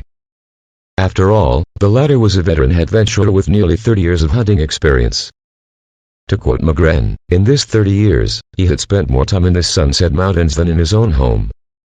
The forest that was initially like a labyrinth seemed more pleasant all of a sudden. It only took half a day for the party of 4 to walk through the dense forest.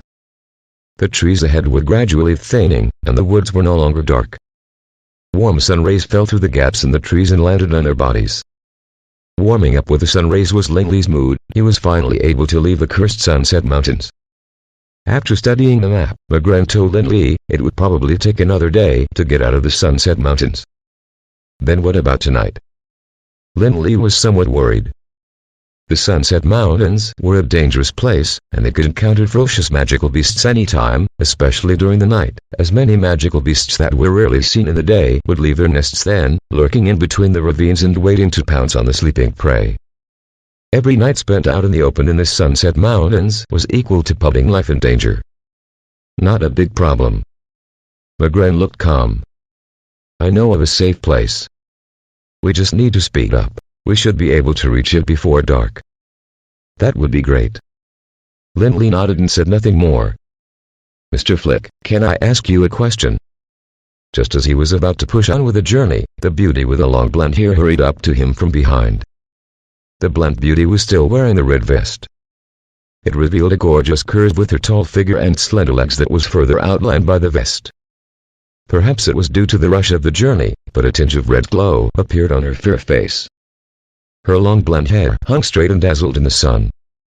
The forest paths were narrow, so it was hard to avoid being close when 2 people walked side by side.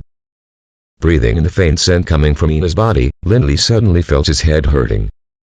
He wasn't sure what happened on the way, but the blonde beauty seemed to like asking him questions. If it were on other occasions, Lindley would definitely be delighted. This fellow had been in a talk to before he transmigrated, and he'd not met any pretty girls before. After the transmigration, all he saw was the old face of Anduin. He was not some Buddhist monk who practiced abstinence. Being approached by a pretty girl was too good a thing to ask for, so how could there be any reason to turn her away? However, the situation was giving Lindley a headache, for he had no idea how to answer Ina's questions. Mr. Flick, are you from Jarrus City? How should Lindley answer this kind of question? This? I guess not really. Lindley was fretting over it when, fortunately, he thought of something else and hurried to change the topic. Oh, right. Ina, don't you need to kill a manticora for this quest? I heard Mr. Magren mention just now that you both had just laid down the trap when the wyverns discovered it. What will happen to the quest now that you had not managed to hunt down any manticora? It would be considered a failure, and I'll have to compensate some money. The topic that Linley had chosen wasn't bad at all. The blunt beauty finally stopped asking our questions after Linley had mentioned the quest. Her pretty face revealed a hint of helplessness. The Manticore has living groups, so the probability of encountering a lone one is extremely low. We had followed them for a few days before coming across one, but it was ruined by the two Weaverns. That was a pity. Linley rejoiced while he came to a decision. When they reached Jarrus City, he would definitely have to come up with a flawless background. Otherwise, it would be a loss of face when he was asked by the beauty and couldn't easily engage in a conversation with her. To avoid another questioning of his background from Ina, Linley took the initiative to bring up some topics to chat with her. For Linley, the content of the conversation was not important. What was more important was not to let her have the time to raise questions. Linley was really good at chatting. Even a seasoned old veteran like Undoing had always felt that he was unable to FACEBOKK him, much less an innocent girl like Ina. It took Linley absolutely no effort to bring the rhythm of the conversation under his control. The fellow had made the conversation completely out of point with half a bottle of Wyvern's blood. He did not even mention the Wyvern's blood first, but only casually spoke of the strength of a level 7 magical beast. The blunt beauty, full of curiosity, naturally picked up the topic. A pair of sky-blue eyes blinked inquisitively at Linley as she asked why he had collected the Wyvern's blood at the end. With the half a bottle of Wyvern's blood as a conversation starter, there were just too many topics to choose and continue from. He had heard many anecdotes from Undoing back when he had to face him all day long.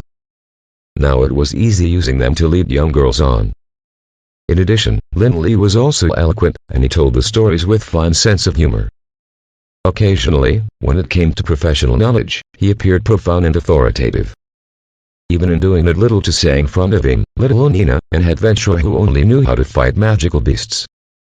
A mage who was powerful yet mysterious, humorous and witty, yet possessed extensive knowledge, was a total lady killer in front of a young girl who was just beginning to think of love. The blunt beauty walked with her head down along the forest path, listening to the interesting stories and feeling the manly aura coming from the young mage. For reasons unknown to her, she suddenly felt her face burn. Both of them were chatting merrily and did not notice the other mage turning pale. Cromwell felt as if he was being cut by a knife. When he had first met Ina at the Adventurers Guild, he was smitten by this blunt lady with a pair of slender legs. The untamed beauty exuded by Ina had a near-fatal attraction for Cromwell, who was born into a mage family. Cromwell had used all kinds of means to win the heart of this long-legged beauty. This time, he even went with her into the Sunset Mountains to prove this way that he was equally reliable. Cromwell felt that he was nearing success. If it had not been for Linley's appearance, he would have been the one to save the father and daughter pair. What irked Cromwell the most was that the sudden appearance of this mage seemed to have posed some kind of threat to him. Ina had never laughed so brightly when she was talking to him. Cromwell could not understand how that abject-looking mage could be better than him in any way. He was born into the most prominent mage family in the Felon Kingdom, and his father was someone who had a say in the Mage Association. His family was strikingly rich with the accumulation of over 1,000 years of wealth after the Dark Ages, and his uncle Fario had held the position of the Minister of Wealth in the kingdom all along. What did the mage flick add? Other than being slightly younger than Cromwell, he could not even afford a decent mage robe. This person had to disappear. Cromwell stared after Linley's back and sneered. The party at four set off in the direction of Jarrus City, each carrying their own secrets. They had walked into another dense woods before the sunset. According to Magren, as long as they passed through this forest and walked a little farther, they would be able to see Jarrus City. It'll be impossible to reach it tonight, we'll just have to make do with whatever we have nearby. Magren led them forward. Very soon, they found a cave. The cave was not too deep. It took just a torch to illuminate it whole. The stone walls were exceptionally dry, and traces of bonfire could be found on the ground. It seemed that it was not just Magren who'd ever wanted to spend a night in this cave. This is the place I've mentioned earlier. Everyone can rest at ease for the night. I have stayed here for a dozen times, and not once have I encountered any danger. Magren skillfully lit up a bonfire and instructed the long-legged beauty beside him, Ina, there's a water source in the north of the forest, about 200 to 300 meters away from here. Take the water bag and fetch some water back. Yes, father. Cromwell could hardly sit still upon seeing the long-legged beauty go out of the cave. He stood hastily and said, "I'll go with you." Lindley noted that the expression of the middle-aged adventurer did not seem too good after Cromwell had chased out of the cave. Of course, he would not ask about this sort of thing. Instead, he smiled and went back to warm himself by the fire. "Mr. Flick." "Just call me Flick, it will do." Lindley was rather troubled. He had mentioned it several times on the way, but Maigret still insisted on calling him with honorifics. "All right." "Flick, is this your first visit to Jarrus City?" "I guess so," Lindley answered vaguely. "Some fellow had told me to go to Jarrus City to look for someone. Do you need any help?" "My family has been living in Jarrus City for decades." "It would not be a difficult task to help you find someone," the middle-aged adventurer asked enthusiastically. "Won't have to trouble you for now. My friend has given me an address, so it shouldn't be too difficult to find." Undoing had not really specified what the Mage Association was like. Lindley was afraid it might be a secret organization. What would he do if they decided to kill him for bringing Maigret along? "After we have reached Jarrus City, feel free to contact me if you require any form of help." "If it hadn't been for you, my daughter and I would most likely have been." Maigret was immensely grateful to Lindley for his life-saving grace. The two men were chatting away when, suddenly, a scream broke out in the distance. "Something terrible has happened." It was Ina's voice. Maigret's expression changed as he grabbed the weapon beside him and dashed out of the cave. Lindley did not tarry, either. He cast the hastening spell and followed after the middle-aged adventurer. Chapter 9. Leviathan Gorilla. The voice came from the direction of the water source Maigret had mentioned before. The two men ran out of the cave back to back, just in time to see Cromwell sprinting back like a rabid dog. "Monster, monster, monster took Ila away." Cromwell looked extremely wretched, his luxurious mage robe covered with mud and leaves as he gasped for breath between words. Lindley could not help but shake his head seeing this. This fellow was indeed hopeless. It was no wonder Maigret had looked displeased when he chased after Ina. If Lindley had a daughter, he definitely would not want her to associate with a weakling like him, either. "What monster?" "Say it clearly." Maigret's eyes turned red with anxiety as it concerned his own daughter. He glared feverishly at Cromwell, his eyes void of the distant courtesy he had previously. Just now, when I went with Ina to fetch water, a monster suddenly emerged from the side. It took Ina. Fuck." Lindley dropped a swear and couldn't care less about the weakling anymore. He cast another hastening spell on himself and cut through the dense forest with the speed of wind. Behind the forest was a gentle stream, probably the water source that Maigret had mentioned. Beside the stream, a water bag lay quietly on the fallen leaves. There was still some water in it, gurgling out onto the ground. Lindley bent down and picked up the water bag. He put it by his ear and gave it a shake, promptly realizing it was still half full. They shouldn't be too far away. Then, he took a look at the footprints on the ground, which were all in a jumble. There were footprints of all sorts, big, small, deep, shallow. The small ones should have been left by Ina and Cromwell, but the big footprints made Lindley gasp in surprise. Leviathan Gorilla. Lindley believed what he saw. These were definitely the footprints of level 8 magical beast, the Leviathan Gorilla. Back when he was living in the mountains, he had seen them once or twice outside Undoing's cabin, only that old man would always make light of them as a couple of little ruffians looking for trouble that were driven away by him. Undoing could see them as little ruffians, but not Lindley. Level 8 magical beast was no joking matter. Even in the Sunset Mountains, it was definitely in the middle of the food chain. But Lindley heaved a sigh of relief when he identified it as the Leviathan Gorilla. If it were other magical beasts, Ina would probably be dead by now. It was only when encountering the Leviathan Gorilla that her life was not in danger for the time being. The Leviathan Gorillas were not so keen on killing like other savage magical beasts. Just as Undoing had said, they were just a bunch of troublemakers. Ina should have been taken by a Leviathan Gorilla. Leviathan Gorilla? An oddity in the Sunset Mountains, a magical beast that is not keen on killing. If I'm right, Ina should be crying now, but she's not in any danger for the time being. Lindley stared at the cluttered footprints on the ground and added softly, "From the looks of the footprints, there should be only one gorilla." McGren was slightly relieved to hear that the situation was not as bad as he had imagined. The two men paid heed to Cromwell no more as they began their search by following the footprints along the stream. Lindley had guessed it right. Still far away, the two men heard Ina crying. The cries came from a dense forest. From afar, the trees in the dense forest seemed to be particularly tall and the leaves seemed to be of utmost luxuriance. Between the tall trees would be strewn tenacious rattans, joined together to form what looked like a giant net. Lindley had heard Undoing mention that this was the unique way of construction for the Leviathan gorillas. They used the rattans to weave a giant net, which would cover wherever their territory expanded. To the Leviathan gorilla, this giant net was both its nest and its most powerful weapon. With it, the Leviathan gorilla could do many things that other high-level magical beasts could not. The long-legged beauty who was caught was currently being trapped in the giant net. "Go away. You monster, stay away from me." Ina was struggling desperately in between her cries. The two men rushed forward upon hearing her. As soon as they were under the tree, they saw Ina being tied up in the giant net. The rattan was entwined in several layers, like a Chinese rice dumpling. The Leviathan gorilla, which had somehow gotten a paintbrush from somewhere, was drawing circles on Ina's face as it made weird gaggling sounds of laughter. As fuck. Lindley suddenly got a sense of what a freak this Leviathan gorilla was. As a magical beast, it had caught a human not to tear or chew her apart, but to draw circles on her face with a brush. How was that not a freak? Ina.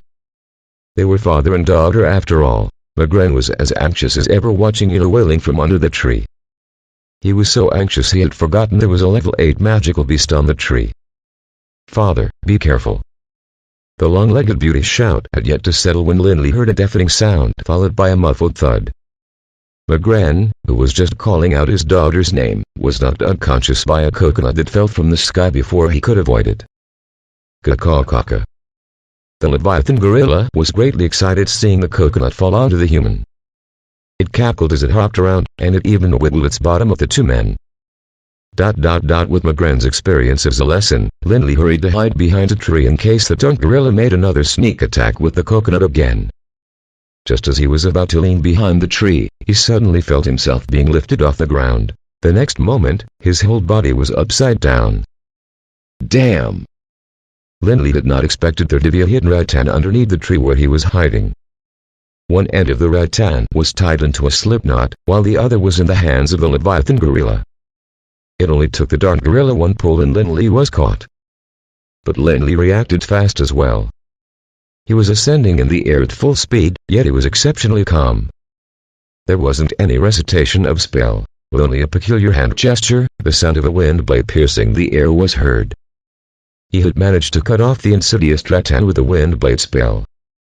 At the same time, he cast another featherfall spell on himself, and with that, Lindley escaped from the trap at last. But what followed was another coconut volley. Who knew where the dark gorilla got the coconuts from? At least hundreds of them came smashing down in a mess. Lindley was racked by the barrage. The Leviathan gorilla was a real level 8 magical beast.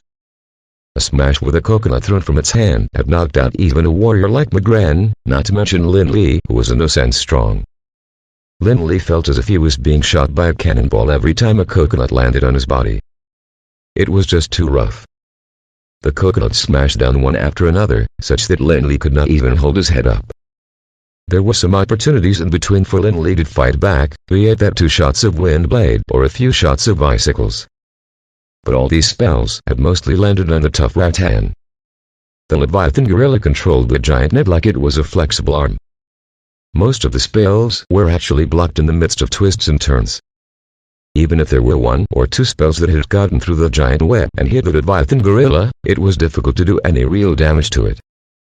The resistance ability of a level 8 magical beast was poles apart from that of a mana carrier. For Lindley, the effects of these spells would only provoke the Leviathan gorilla's rage, causing it to smash the coconuts on him a little harder. Those numerous shots of wind blades and icicles would probably exhaust the mana of another mage. Only a freak with a serious abnormality of mental strength like Lindley could persist under the rain of coconuts. However, even Lin Li was starting to lose heart in this situation. Chapter 10. Frost. The strength at level 8 magical beasts was just too powerful.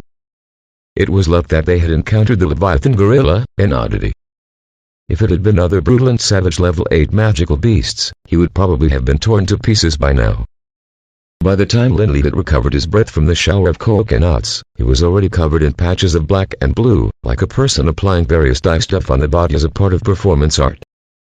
"Fuck you, darn gorilla." Lin Li hid behind a tree, panting heavily as he desperately tried to come up with a plan. This darn gorilla was an absolute freak. It was a level 8 magical beast, and it had reached a frightening degree in both speed and strength. Moreover, it was fighting on its home ground. The giant net was like an impenetrable defense. Even the razor-sharp wind blades couldn't sever the rattans. This was really killing him. Lin Li had just caught his breath when the Leviathan gorilla on the giant net began to cackle again. Lin Li looked up just in time to see another pile of coconuts this fiend had brought back. Lin Li was distressed at the sight. If he did not get rid of the giant net, he would really be killed by those coconuts today. Hang on. Giant net. Suddenly, an idea flashed across his mind, and he felt as if he had grasped something. Just then, the Leviathan gorilla launched a new round of attacks. This time, the coconut shower was more violent and brutal than before. The coconuts fell one after another, and although they did not hit Lin Li, they landed on the giant tree beside him with a loud crash. Lin Li's scalp tingled upon hearing the sound. "Let's do this." There was no time for Lin Li to dwell on it in this situation. It didn't matter whether the idea would work or not, he had to do it no matter what. Lin Li finally found an empty space amidst the coconut shower. He took a leap to the side and managed to hide behind a few giant trees. The trees here were lined together, forming an excellent area for concealment. At least for the time being, the Leviathan gorilla's coconuts would not reach here. After earning a temporary respite for himself, Lin Li dared not hesitate any longer. He opened up the Ring of Endless Storm and pulled out a bottle of blue potion. It was a clarity potion made from the skess of ghost skin and leaves from the wisdom tree. It could greatly increase the scope of magic cast. Because in doing it always objected to his excessive reliance on potions, he had only concocted 3 bottles. Lin Li's heart ached as he downed a bottle, for it meant he had 1 bottle less. After he had finished the recovery potion, Lin Li glared menacingly at the giant net above him. "Darn gorilla, you've got guts." "Caw-caw-caw." The Leviathan gorilla could not care less. After a fit of cackles, it resumed drawing on his face with even more joy than before. "I'll tear down your lousy net and see if you can still laugh." It was the first time Lin Li took out his own staff from the space ring since leaving the log cabin. It was the only thing in doing it gifted him, a magic staff embedded with the magical crystal of the frost troll. Lin Li had named it Winter. Holding the winter staff in his hand, Lin Li felt a familiar rush of magical wave all over his body. A low yet lengthy recitation of spell sounded among the trees. The surrounding air's temperature seemed to drop to the freezing point in an instant with the abstruse and mysterious recitation. Ina stopped crying and stared down blankly at Lin Li as she took in the powerful magical force. Even the Leviathan gorilla, which was in the giant net, had forgotten its weird cackles. The inborn instinct of a high-level magical beast had told it that it was in danger. Frost. The last of the spell was broken by Lin Li, and the crystal at the tip of the staff glowed brilliantly. A wave of cold current radiated from Lin Li and swept through the giant net. Wherever the cold current passed, a vast expanse of white could be seen.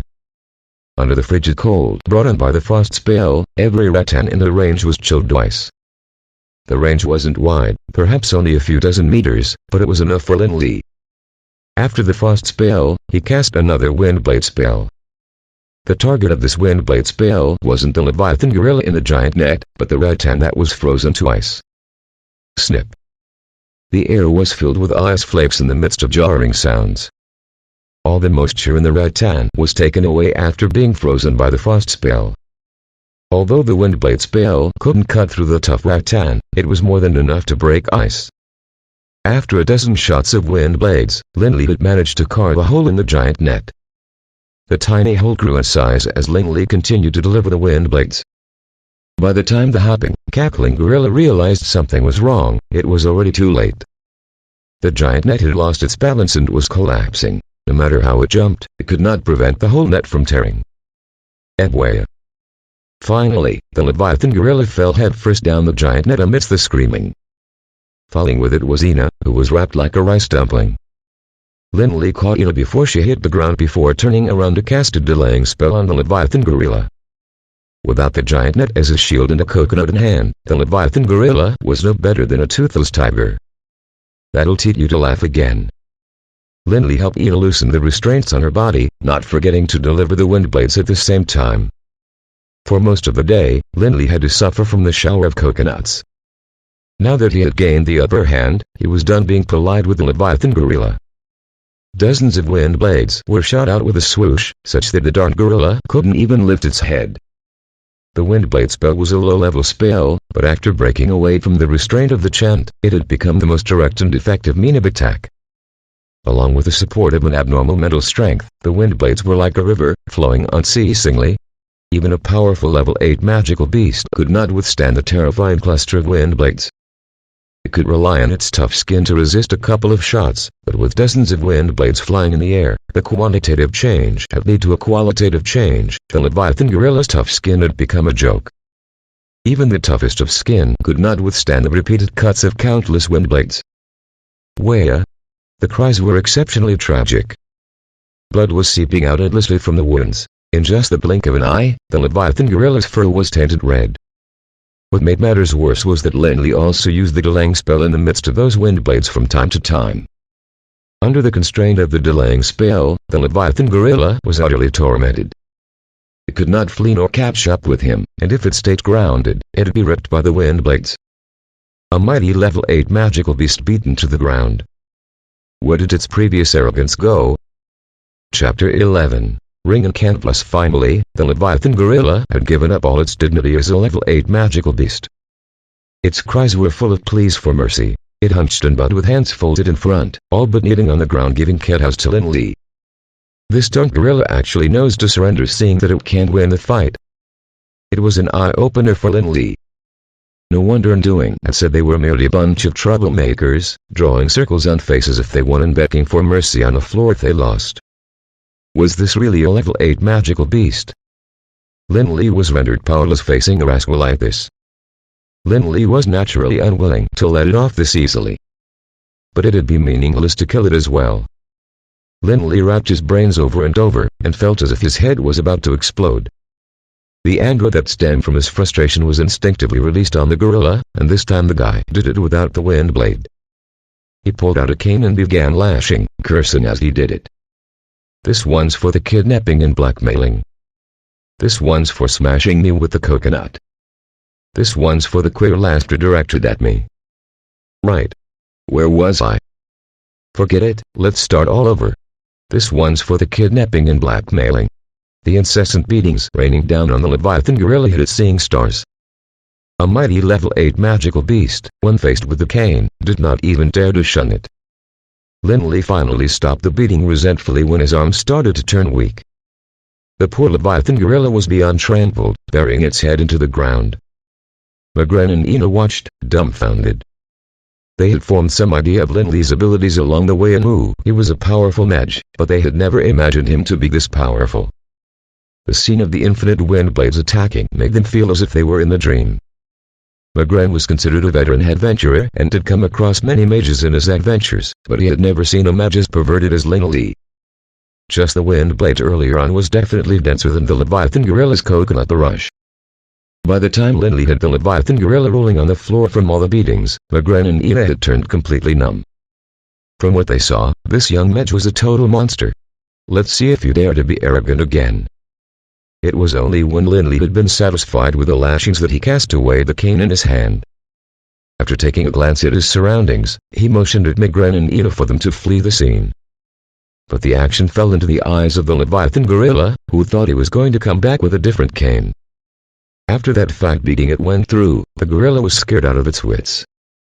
No longer caring about feigning its death, it hastily bounced from the ground and sobbed while begging for forgiveness while pointing to a giant tree in the distance. What? Where? For what? Lindley kicked the Leviathan gorilla in annoyance, his eyes following the direction its finger indicated. Surely you didn't have a pretty Leviathan gorilla hiding there, now preparing to offer her to me. Wea? Do you not know something else other than sobbing? Wea? Lindley couldn't stand this gorilla that only knew how to whine, so he followed its lip to the giant tree for a look. A thick layer of leaves lay under the giant tree. Unlike the rotten leaves in the dense forest, the leaves here were unusually dry and crisp. Some even carried a tinge of green. Apparently, someone had just plucked them from the tree. AOB not waiting for an instruction from Lindley, the Leviathan gorilla swept the fallen leaves aside and revealed a huge and deep hole in the tree. Well. Lindley glanced into the tree hole and suddenly felt that the dark gorilla was indeed a genius. It had turned the tree hole into a treasure chest.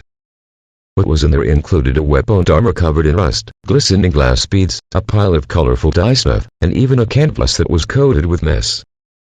After all the fuss, this rascal led him here, thinking it had some treasure to offer, but instead he was showed a pile of junk. Lindley did not know if he should find it funny or feel angry. He was about to turn and leave when he suddenly felt a faint spell of magic in that mess. This feeling was too familiar to Lindley. Whether it was the ring of endless storm in his hand, or the robe of wrath on his body, they were constantly transmitting a slight wave of magic inadvertently. There really is good stuff hidden here. Lindley was stunned. Something that could give off a faint spell of magic was definitely something that was not ordinary. Even the staff that old Medj had given him was not qualified enough to do it. Lindley had no time to deal with the Leviathan gorilla in his surprise. He bent over in a hurry and began choosing his pick in the tree hole. His feeling was right. After tearing the colorful canvas away, Lindley quickly found a ring among the pile of glass beads. The color and luster of the ring looked rather dull. Though the materials used were unknown, its craftsmanship was delicate and sophisticated. Fine patterns swirled around a black diamond, like a myriad of stars surrounding the moon. The slight magical wave that he felt came from this black diamond. Lindley was instantly attracted to the diamond when he first laid eyes on the ring. It was an almost instinctive intuition. Lindley knew that this was definitely a powerful magical gear, at least comparable to the robe of wrath he was wearing. All right. Since you're so sincere, then I shall gladly take it. Lindley patted the Leviathan gorilla's head in a way that looked like it was teasing a child. He was in a fairly good mood, probably due to the acquisition of the ring, and the Leviathan gorilla did not seem to look as repulsive as it had before.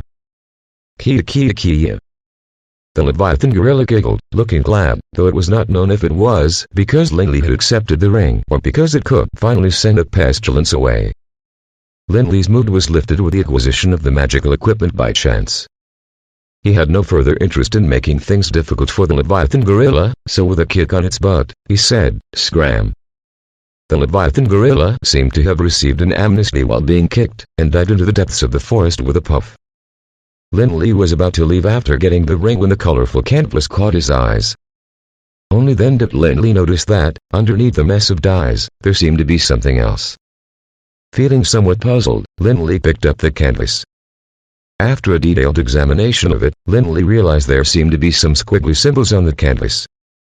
The High Elves print. Lindley was taken aback. Undoing had hidden a significant number of spellbooks in that small log cabin of his. Some of were written in the High Elves print, but because Lindley had just been exposed to magic and his foundation was not solid enough, undoing had never allowed him to touch the stuff.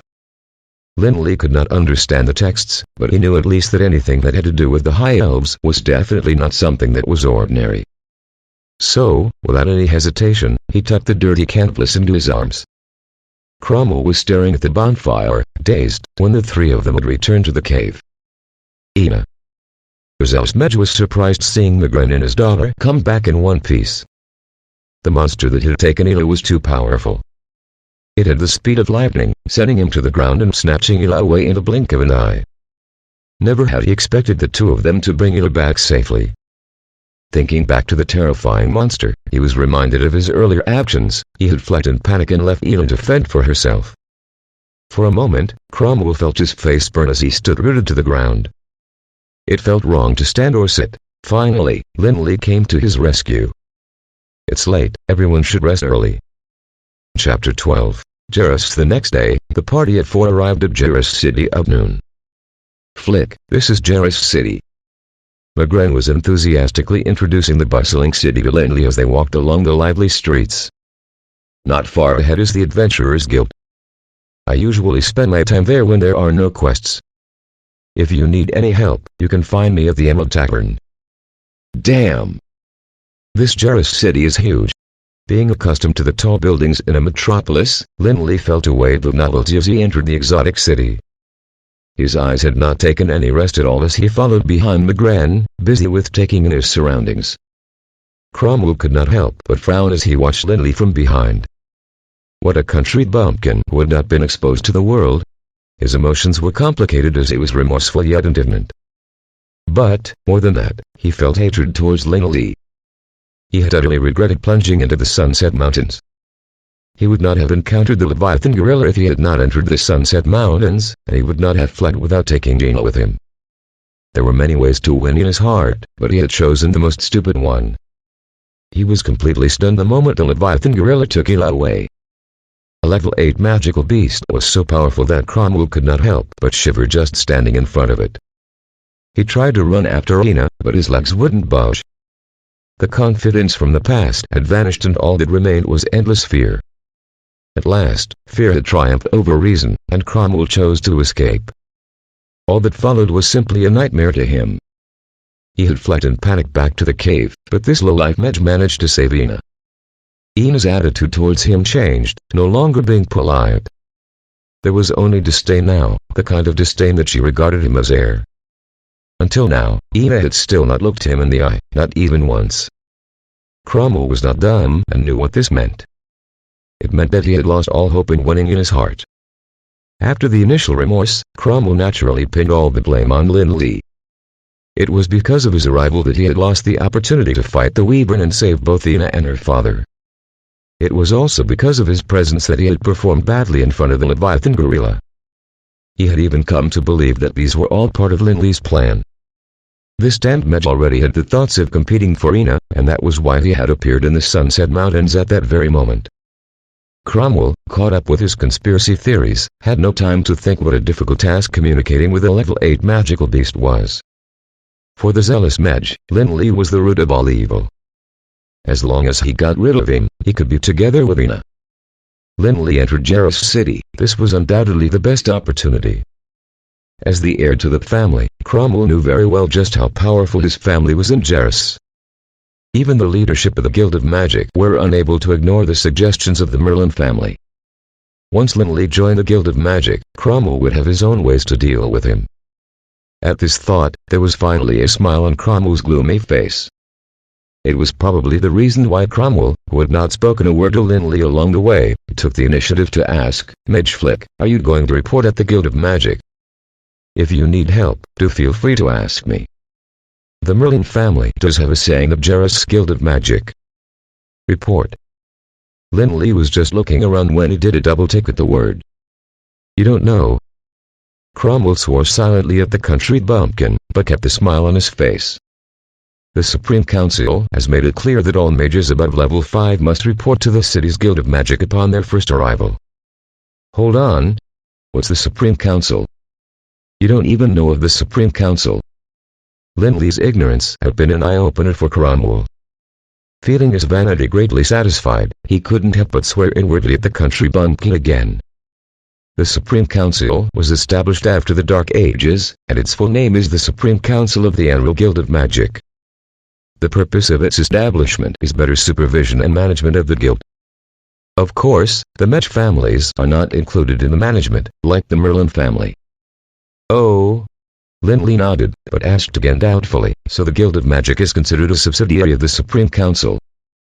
"Sort of. But the Supreme Council usually isn't directly involved in management." Linley did not question further. In his mind, he thought, "And real world is much more complicated than I expected it to be." Just as he was absorbed in his thoughts, the party had reached the doorstep of the Adventurers Guild. It was an enormous building, taking up most of the street. The decor was simple and plain, and if seen from the outside, you'd never expect it to be the largest and richest institution in all of Angriel. Behind the front door was a spacious hall. According to Magren's introduction, this was where they usually received their quests. The hall was packed with all kinds of adventurers. Some were waiting for new tasks while others had already collected them and were preparing to leave. These adventurers covered almost every profession Lindley knew, from mages to warriors and from archers to thieves. Most of them carried a faint smell of blood on them. Lindley knew that it was the legacy of years of fighting demons. Flick, take a seat here first. Ina and I are going to turn in our quest. We'll be back soon. McGren was about to turn and leave when Lindley stretched out his hand and pulled him back. Didn't you fail the quest? We have to turn in failed quests as well, or we won't be able to receive new ones. Then, do failed quests give you any trouble? McGren shook his head. There is no trouble at all, just some loss of money. Wait a second for me here. He found a quiet corner and silently opened up the ring of endless storm. From inside the ring he took out half of the Manticora's hook, which he had nipped off from the dead Manticora he'd encountered when he was out picking wild steel balloon for Nduin. Is it alright to turn in this for your quest? Lindley handed the half piece of Manticora's hood to McGren. You? The middle-aged adventurer had not expected that the problem he was so worried about could be solved so easily. Thinking of all the help Lindley had rendered them along the way, the middle-aged man who was bad at words didn't know what else to say for a long while. He merely repeated, "Thank you, thanks. You're welcome, I've got no use for it anyway." Lindley smiled. "I have things to do, so I won't be going with you anymore. If anything happens to you in the future, you can find me at the Guild of Magic. I should be staying there for some time if nothing else happens. Mr. Flick." Lindley had just stepped out of the Adventurers Guild when he saw Ina running after him. The long-legged beauty's blonde hair flew in the air. Ina's pretty face was flushed, her expression one of bashfulness and carrying a hint of reluctance to say goodbye. "Mr. Flick, I." Ina's small, fair hands were clenched as she was cheering for herself mentally. But after a few stammers of "I," all she said at last was, "Goodbye, Mr. Flick." "Goodbye, Ina." Lindley smiled and was about to turn around when he suddenly felt a gush of sweet wind. Ina, who was blushing just a moment ago, finally summoned up a courage and stuffed an item into the palm of his hand. "This is for you." After passing the item to Lindley, Ina's ears had turned red with embarrassment. Without waiting for Lindley to respond, the long-legged beauty fled back into the Adventurers Guild like a frightened white rabbit. Lindley was stunned as he stared at the figure that had just left. He stood at the street for a long time until he finally remembered the item in his hands. It was a newly sewed scroll pouch. The craftsmanship was a tad rough, but nevertheless, it was meticulously sewed. He could almost feel Ina's warmth on the pouch as he held it in his hands. Chapter 13. Emerald Tower. The Guild of Magic was located at the southern end of Jarrus City. It was a huge building as well, no less so than the Adventurers Guild. The Guild of Magic was also known as the Emerald Tower in Jarrus City. Standing on the streets, one would be able to see the tall spire of the tower from a distance. Lindley had asked several passers-by on the way and very soon found the direction to the Emerald Tower. The Emerald Tower was unusually quiet as compared to the bustling Adventurers Guild.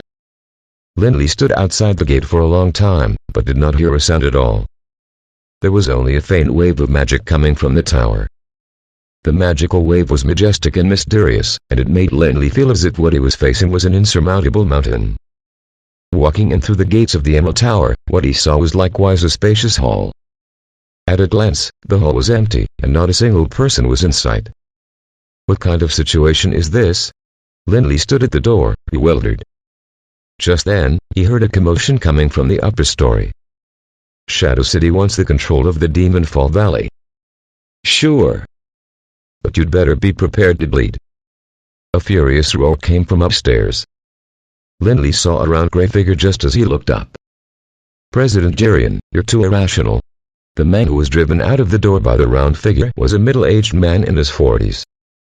He wore a tight black leather jacket and emitted a thick smell of blood from his body. When he turned around, Lindley suddenly felt as if he was being targeted by a venomous snake. "Hold on. President Jerian." Lindley suddenly recalled the name that the middle-aged man had called out seemed to be the one of the very person that Nduin had told him to look for. At this thought, Lindley was unable to restrain himself from taking another look at the plump figure.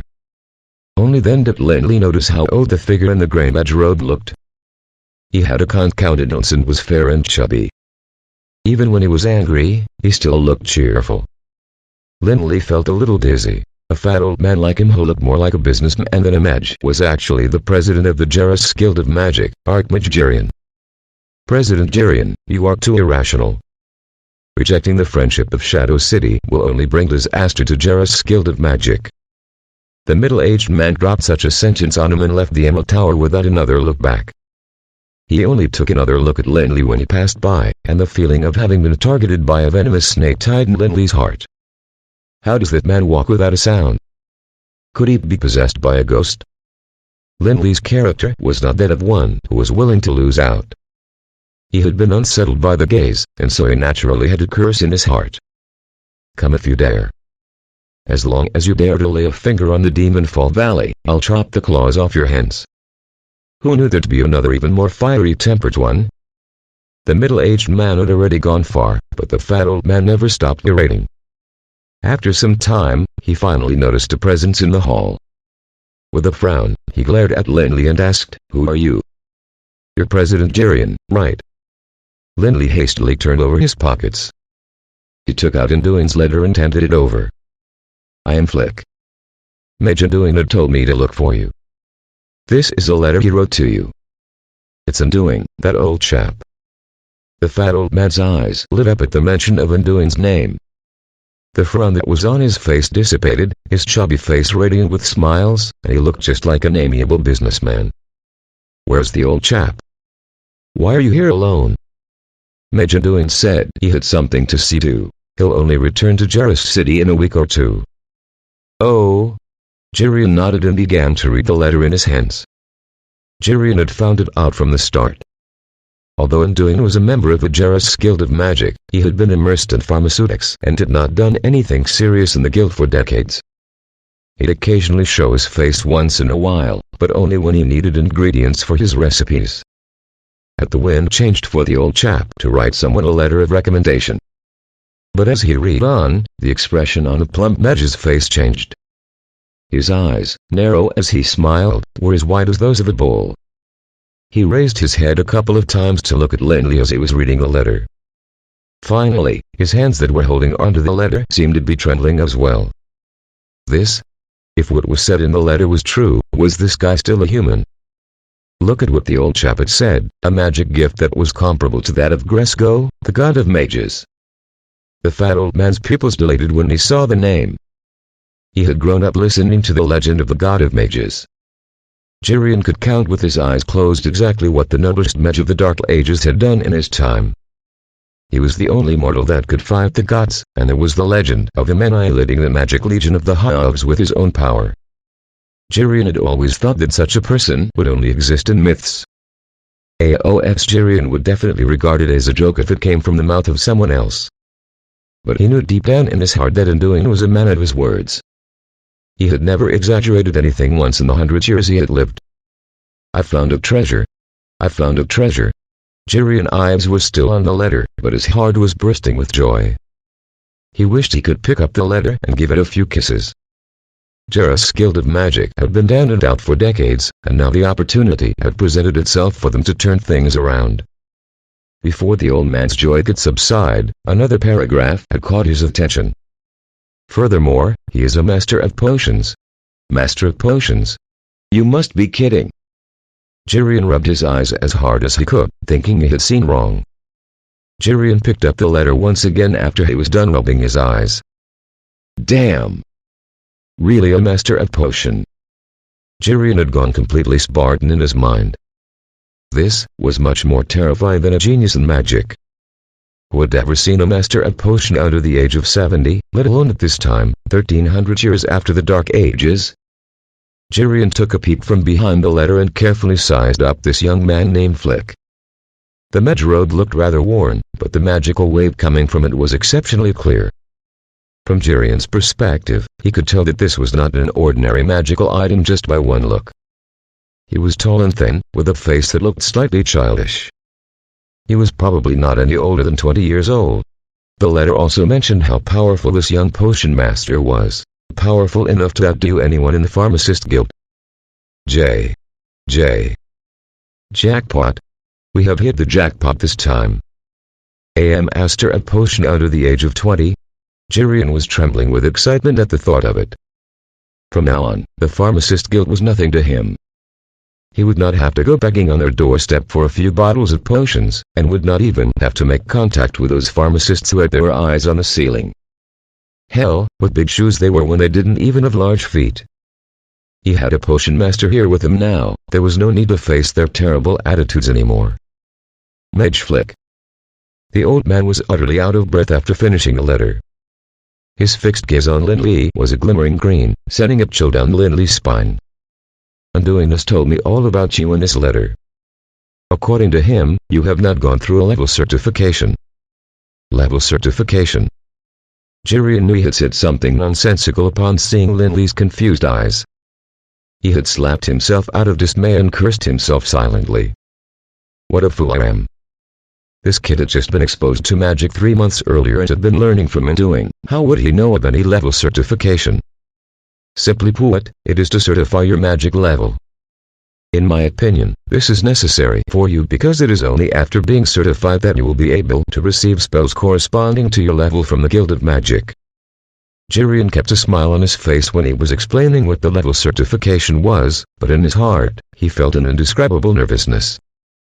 This was about a magical genius who could rival Gresco, and even more about a master of potion under the age of 20. Jirian even felt he was more nervous now than when he had advanced to an archmage. Then, when can I get certified? Lindley's reply was straightforward, he'd also like to know which level he was currently at. Anytime. Jirian pulled Lindley up the stairs. His chubby face was completely distorted from trying so hard to hold back his emotions. He wanted to pull Undoing into his arms and give him a few pecks on his cheeks. The old chap had been too lovely, he had to thank him when he returned to Jarrus City. Chapter 14, Level Certification. Kevin. The old man screamed as he got to the second floor. You lazy punk, get out here. There are things to do. A long silence. The fat old man got angry and the tightly shut door was kicked and split in half with a thud. Lindley stood at his side, stunned by what he just saw. How was the old fellow so strong? Was he a mage or a beast? President Jirian. The room was in ruin. Inside was a thin, young mage who looked to be about 20 or 30 years old. He stood dumbfounded, looking at the door. He was about to say something, but the fat old man shot him a fiery glare, and he could only swallow the words back down his throat. Come, let me introduce you. This is Mage Flick, a new mage. He has decided to go through the level certification in Jarrus Guild of Magic. Bring him down to process the documents. I'll look for someone to arrange the certification. These little rascals were getting more brazen, hiding in the room early in the morning. I wanted to teach that bastard from Shadow City a lesson, but couldn't find any helpers to back me up. Oh, right. Flick, this is Kevin, the famous nice guy in Jarrus Guild of Magic.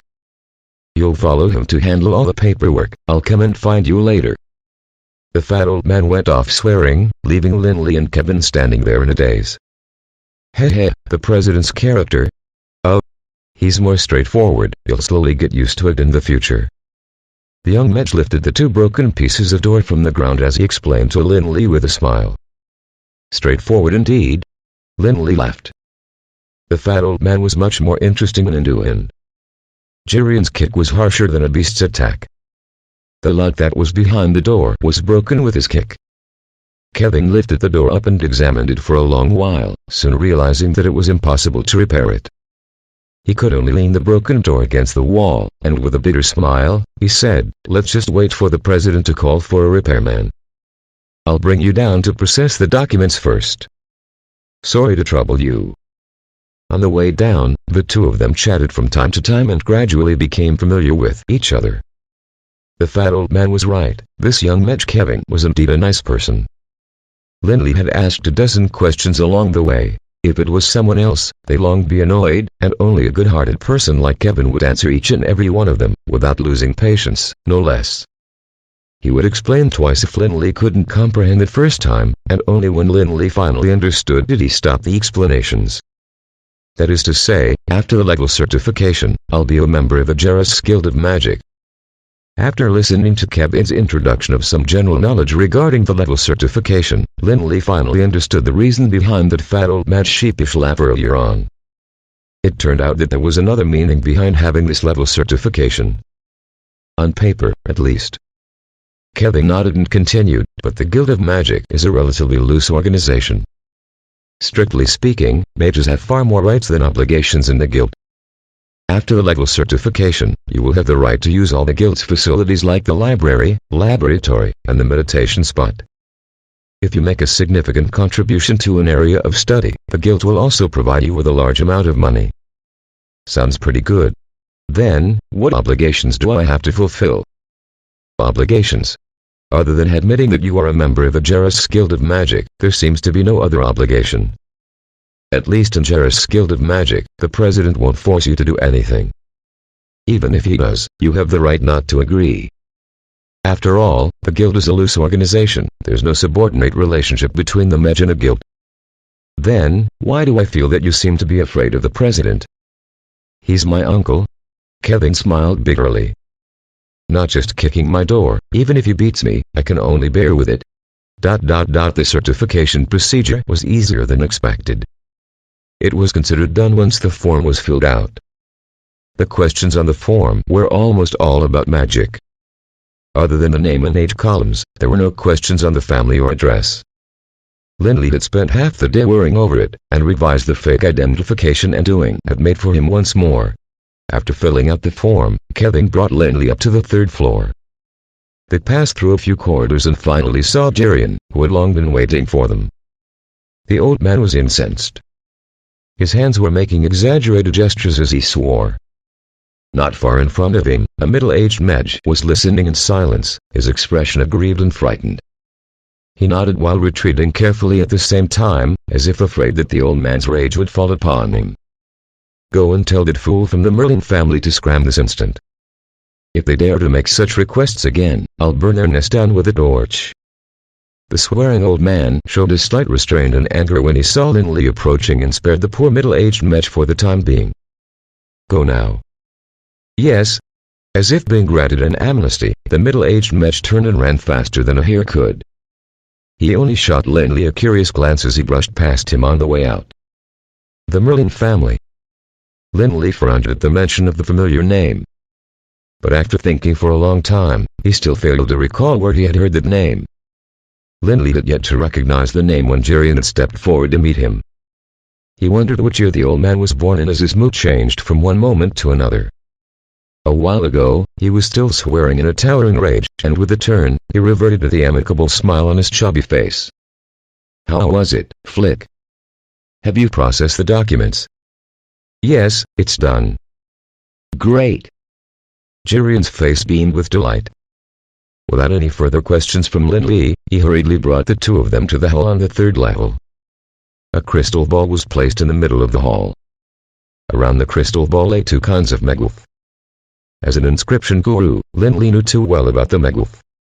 One of it was the magical shield field, used to weaken the power of magic. The other was the element's annihilation field, used to reduce the conflict among elements. When these 2 high-level megwths were used at the same time, they would produce an effect similar to keeping demons away. Impressive. Despite being an inscription guru, Lindley could not contain his surprise when he saw the megwth. High-level megwth was complicated by itself, but there was someone who could actually set up 2 megwths at the same time. The difficulties faced in the process were not as simple as a basic mathematical equation. From now on, we will begin the level certification. You don't have to care about anything else, just transmit your powers into the crystal ball.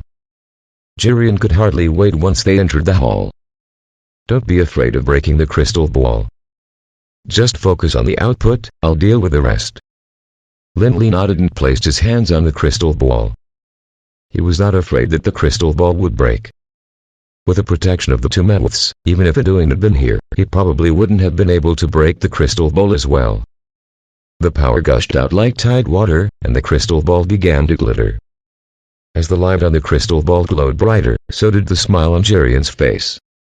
5 minutes had passed, and Lindley had no intention of stopping.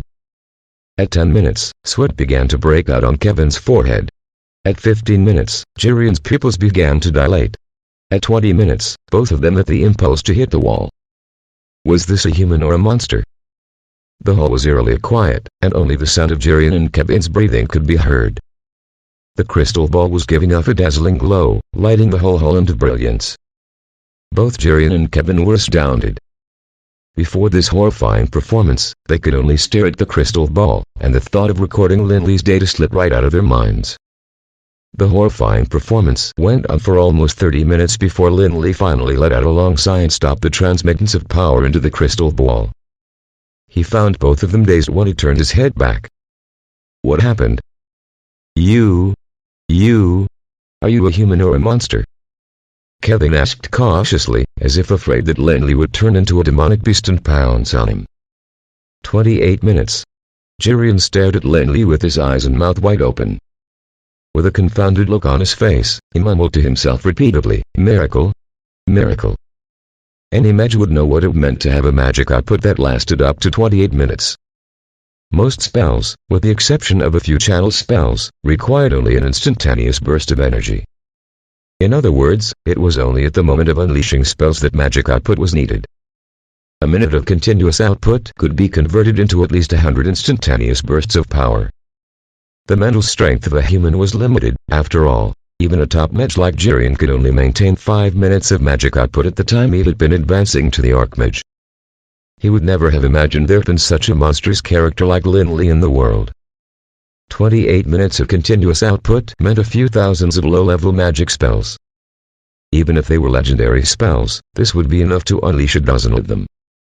Jirian had really wanted to ask Lindley whether he was truly a human. What was the scariest of all was that even after 28 minutes of continuous magic output, Lindley had shown no signs of fatigue at all. The kid had even approached them in great spirits and asked, "How was it? How did I do?" Jirian was about to answer when Kevin, who was standing beside him, slapped his hand against his forehead and let out a cry. "Oh no! What? I forgot to record his mental strength." At the moment, Kevin wanted to drop dead. It was his responsibility to record the data, but he had been so engrossed in watching that he had forgotten about doing his job. Kevin wanted to hit his head against the wall. He was so doomed. Something so important had gone wrong in his hands. With Uncle Jirian's character, even if he didn't die this time round, he'd probably still have to get skinned. Fool. Jirian, however, did not throw a fit, not physically. Instead, he scolded him in a fit of rage. Record for what?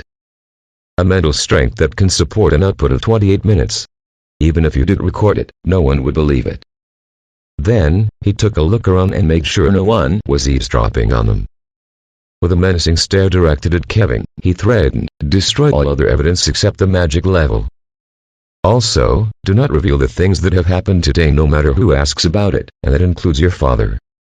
If news is leaked, let's see how I'll deal with you." Kevin hurriedly agreed. He was so scared that he broke out in cold sweat. In the end, Lindley's level in magic had become the least important of things. With a stroke of the pen, Jirian filled in an 8 under the column for magic level. With that, a level 8 mage certification was considered complete. Mage Flick, on behalf of the guild, I officially welcome you as one of us. From now on, you are a member of the Jarrus Guild of Magic. If there are things you don't understand, to ask Kevin, Jirian announced with a smile of satisfaction on his face as he gathered the level certification records. Chapter 15. Private discussion. For the next few days, Lindley was up to his ears in work. Jirian had arranged Kevin to run his errands, but he still had to do a lot of work by himself, for example, copying spells in the library. Looking at the mountainous pile of magic books in front of him, Lindley finally understood why the old fellow Anduin always said that there was no end to the world of magic. With so many books, it would take him a few years just to read the table of contents, not to mention studying the spells that were recorded in them. Lindley had been sitting in the library for 2 days. There were about 20 or 30 spells recorded in the magic book, all of which he thought were useful. He had only 2 criteria when it came to choosing the magic books. 1. The spell had to be short. 2. The magical elements had to be simple. Most mages would have scoffed at these criteria. Among the same level of magic, the longer the spell and the more complex the structure, the greater the power. Since it all consumed the same magical power, who wouldn't choose the one with greater power? It was just like playing a game of mahjong, with a good set of tiles in hand. Who wouldn't want to give pure hands or something a shot? But to Lin Li, the intensity of power was not important at all. I don't wish for the best, but I wish for the most. With the support of an enormous mental strength, Lin Li never had to worry about exhausting his magical powers, much less about his mental strength being unable to hold out. Instead, the prolonged recitation of spells might put him in more danger. Since he couldn't solve the problem of his recitation speed in a short time, Lin Li simply chose the easier magic to learn. His powers wouldn't be exhausted anyway. If one didn't work, he'd use several more. With dozens of magical powers blasting down, what wouldn't be knocked down? Jirian took time off in between to look at what Lin Li was doing. After witnessing his weird selection criteria, the fat old man couldn't help feeling the jitters on his back. Look at what the 20 or 30 spells were about. Mind control, warlick's eyes, arcane missile, fragility, paralysis, power shield, power amplification, hysteria, delirium, fossilizing. Other than a few purely offensive spells like the arcane missiles, everything else was ruthless control spells. Jirian said nothing, touched his nose, and slipped out. Once out, he muttered to himself, is the kid really the disciple of Undoing? He didn't know Undoing had a taste for such things. Copying the spells was a burdensome thing to do, particularly for a dabbler like Lin Li who had a poor foundation in the local language.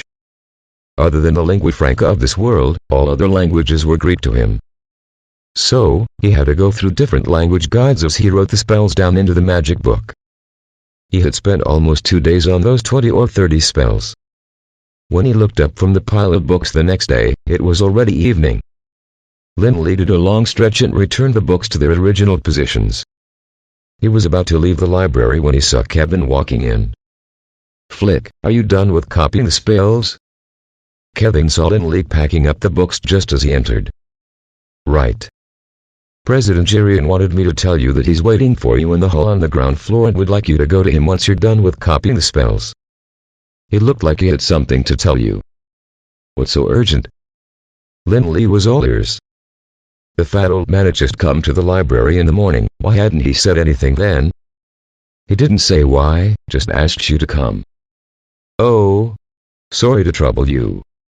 Lin Li left the library. Very soon, he found Jirian in the hall on the ground floor. The fat old man, who was in a good mood today, was instructing 2 young mages. "Fools. Can't you all be any dumber? You couldn't even complete such an easy elemental sequencing. What is in your minds all day?" Of course, his approach was out of the ordinary as always. The 2 young mages were bruised from all the lecturing, but they had not the courage to speak up for themselves.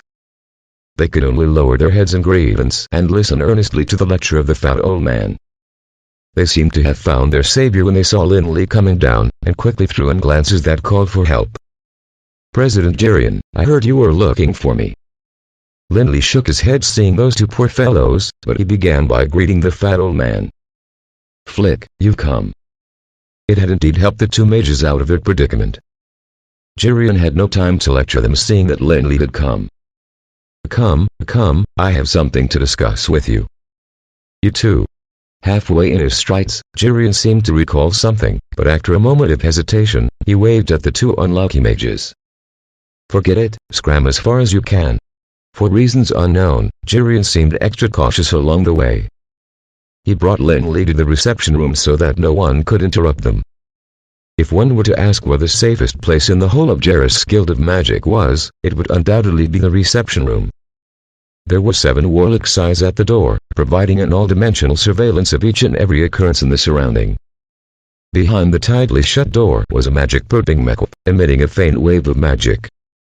Under the influence of the metal, any magical spying activities would never go unnoticed by Jirian. Lin Li knew it wasn't a trivial matter upon seeing how serious Jirian was. He pulled a chair and took a seat, quietly waiting for Jirian to start. Jirian was looking extremely cautious today. Even in the reception room, which was the safest of all places, he couldn't seem to be at ease. He cast another life sensor spell, and after making sure that there were no living people around, he started whispering, "Tell me, when did you offend the Merlin family?" "The Merlin family?" It was the second time Lindley heard Jerian mentioning the name. The previous time was a few days ago, when he was going through the level certification. He remembered the fat old man throwing a huge tantrum, threatening to do something to the Merlin family. Lindley was still in a daze when he suddenly recalled someone. Cromwell. That's right, it's Cromwell. When they had first reached Jarrus City, Rozel's Medj had mentioned the very same name. If Lindley had remembered correctly, his exact words were, "If you need help, do feel free to ask me." The Merlin family does have a saying of Jarrus Guild of Magic. You mean? Cromwell? That's right, it's him. Jerian nodded. Do you still remember the day you came? Yes. The day after you went with Kevin to process the documents, someone working under Cromwell had come calling. HMPH, this fool had put in a request for me to kick you out of the guild. He must be blind. I didn't have the time to care about it, and only sent Colin to warn them that they had better not find any trouble with you. At this, Jerian let out a muffled groan. But this idiot doesn't know where to stop. This morning, he sent someone else here again, and this time, he dared to threaten me, saying that if I don't do according to his wishes, he'll convince his family to terminate all business contracts with the guild. Lindley did not say anything. He watched Jerian with a grin on his face. Jerian had been in charge of the Guild of Magic for decades. He was no ordinary character. He would probably have been devoured long time ago if he couldn't even deal with someone like Cromwell. Since he had brought this up voluntarily, he had to have a plan in mind. From what Lindley saw, the fat old man's rage was merely just an attitude of support for himself. So, Lindley did not utter a word, and waited for Jerian to speak. HMPH. He must be blind, not even looking at whom he's threatening. Sure enough, Jerian then announced in a towering rage, although Jarrus Guild of Magic has been facing some difficulties these few years, we are not the down and out to be threatened by others. Since I was the one who got you into the guild, I will take responsibility for it. Whoever dares to touch you will have to ask for my permission. Thank you, President. Chapter 16. Black Market. Lindley was more or less surprised when he came out of the reception room. Ever since the Leviathan Gorilla incident, Ina had never given Cromwell any pleasant looks. Lindley knew then that the warm-hearted Medj had been enthusiastic for nothing. But he had not expected Cromwell would vent his frustration of not winning in his heart on him. Lindley felt quite wronged. It was as if he had been bitten by a mad dog for no particular reason. He hadn't cared much for Ina from the beginning, but he was still targeted by the mad dog Cromwell. He dares to bite me? Then he'd better be prepared to be beaten. The more Lindley thought about it, the more aggrieved he felt. Just as he was feeling aggrieved, he heard footsteps shuffling from behind. Flick, are you free? Kevin advanced with a smile and greeted Lindley. If there's nothing to do, can you accompany me to town? I have some things to buy. Lindley thought over it carefully and realized he had nothing to do indeed. He had taken down the spells from the library and the procedures for joining the Guild of Magic had been completed. Moreover, Kevin had been running around these days, giving him much help. It wouldn't seem kind of him to reject such a small request. Sure. I wanted to take a look around Jarrus City too. The two guys left the Emerald Tower after informing Jerian. They walked along a deserted street towards Jarrus City. The streets outside Emerald Tower were unusually quiet. There were occasionally a few passers-by, but most appeared to be in a hurry. Kevin was not much older than Lindley, and was one of the first few people he knew in the Emerald Tower. After being in contact for a while, they had become pretty familiar with each other. The two had a chat as they walked along the street. As they were both level 8 mages, the topic of their conversation would naturally be about magic. Of course, Kevin's level 8 was different from Lindley's level 8. After all, one had just been exposed to magic for a few months, while the other had already spent over 20 years on it. Lindley could not be compared to Kevin on general magic knowledge. So, most of the conversation was Lindley asking common-sense questions and Kevin answering them. The way one questioned and another answered it kept the journey away from boredom. After walking for over 10 minutes, the street gradually became more lively. Not far ahead was the Adventurers Guild Lindley had once visited. This was probably the most flourishing place in the whole Jarrus City. A large number of stores was scattered around. Numerous adventurers would come and go every day, bringing forth huge demand and supply. Adventurers could buy a variety of equipment from the nearby stores, or sell the materials they'd acquired on quests to these stores. The course of contact had brought great prosperity to the street. After taking a look around the street, they walked into a magic store called Gilded Rose. At least half of the magic stores in Jarrus City were called Gilded Rose. According to Kevin, they all belonged to a mage family called Mans. Like the Merlin family, this family was one of the most prominent families in the Felon Kingdom, only that one had entered politics, while the other did business. Since the Dark Ages, the Mans family had been running magic business. Over the past 1,300 years, a huge amount of wealth was accumulated by them. Gilded Rose Magic Store was located in every corner of the Felon Kingdom. Even in the most remote countryside, you could still find the signboard of Gilded Rose. The decoration of Gilded Rose was full of mysterious aura. As he walked into the hall, Lindley could easily feel the unusual magical wave in the surroundings caused by the large number of magical items that repelled and interfered with each other. As soon as he walked into the hall, Lindley was blinded by the dazzling array of magical equipment. It was indeed the largest magic store in the Felon Kingdom. From what Lindley saw, every mage robe and magic staff here was decent stuff. Lindley was browsing before the counter for a while before a female attendant in uniform came to greet him. "Greetings to you, Mr. Mage. Is there anything I can help you with?" Lindley was about to open his mouth when he suddenly stopped short, for it was not until then that he had remembered something important. He had no money, not even a penny. From when and doing that brought him into the cabin till he had joined the Guild of Magic, a whole 3 months had passed and Lindley had not spent a penny. As a poor transmigrator, he had no need to use money, and therefore did not think of earning it. It was only on this day when he walked into the Gilded Rose that Lindley suddenly found himself without even a penny on him. He had his eyes on the necklace and was about to ask the uniformed lady to show it to him when he had discovered this embarrassing fact upon touching his pockets. The smile on Lindley's face froze, and after a long while he chuckled lamely. "I'll have a look. We'll see later." It was indeed embarrassing. Fortunately, Kevin came over to his rescue. "Flick, are you free? Help me take a look at this magic staff. What do you think?" Kevin held his staff of primitive simplicity in his hands. The body of the staff was covered in fine and delicate metal, and a red crystal was embedded at the top. Judging from the scorching aura of the magical crystal, it should be a staff for amplifying fire spells. Apart from a slight deviation in the metal structure, this was a good enough staff. Lindley nodded. "Nice staff. I wonder how much it costs." "It's not too expensive, around 300 to 400 gold coins. It's hard to get a staff like this with this price nowadays." Watching the expression on Kevin's face like he had snagged a bargain, Lindley felt his scalp tingle. 300 to 400 gold coins was not considered expensive. He thought of Magran and his daughter, who had risked their lives in the Sunset Mountains to kill a manticore for a reward of mere 50 gold coins. For a staff like this, they'd have to kill almost 10 manticores before they could afford it. This is what being a mage is about, a lot of money is needed. You'll get used to it in the future. Kevin had probably guessed what was on Lindley's mind looking at his expression.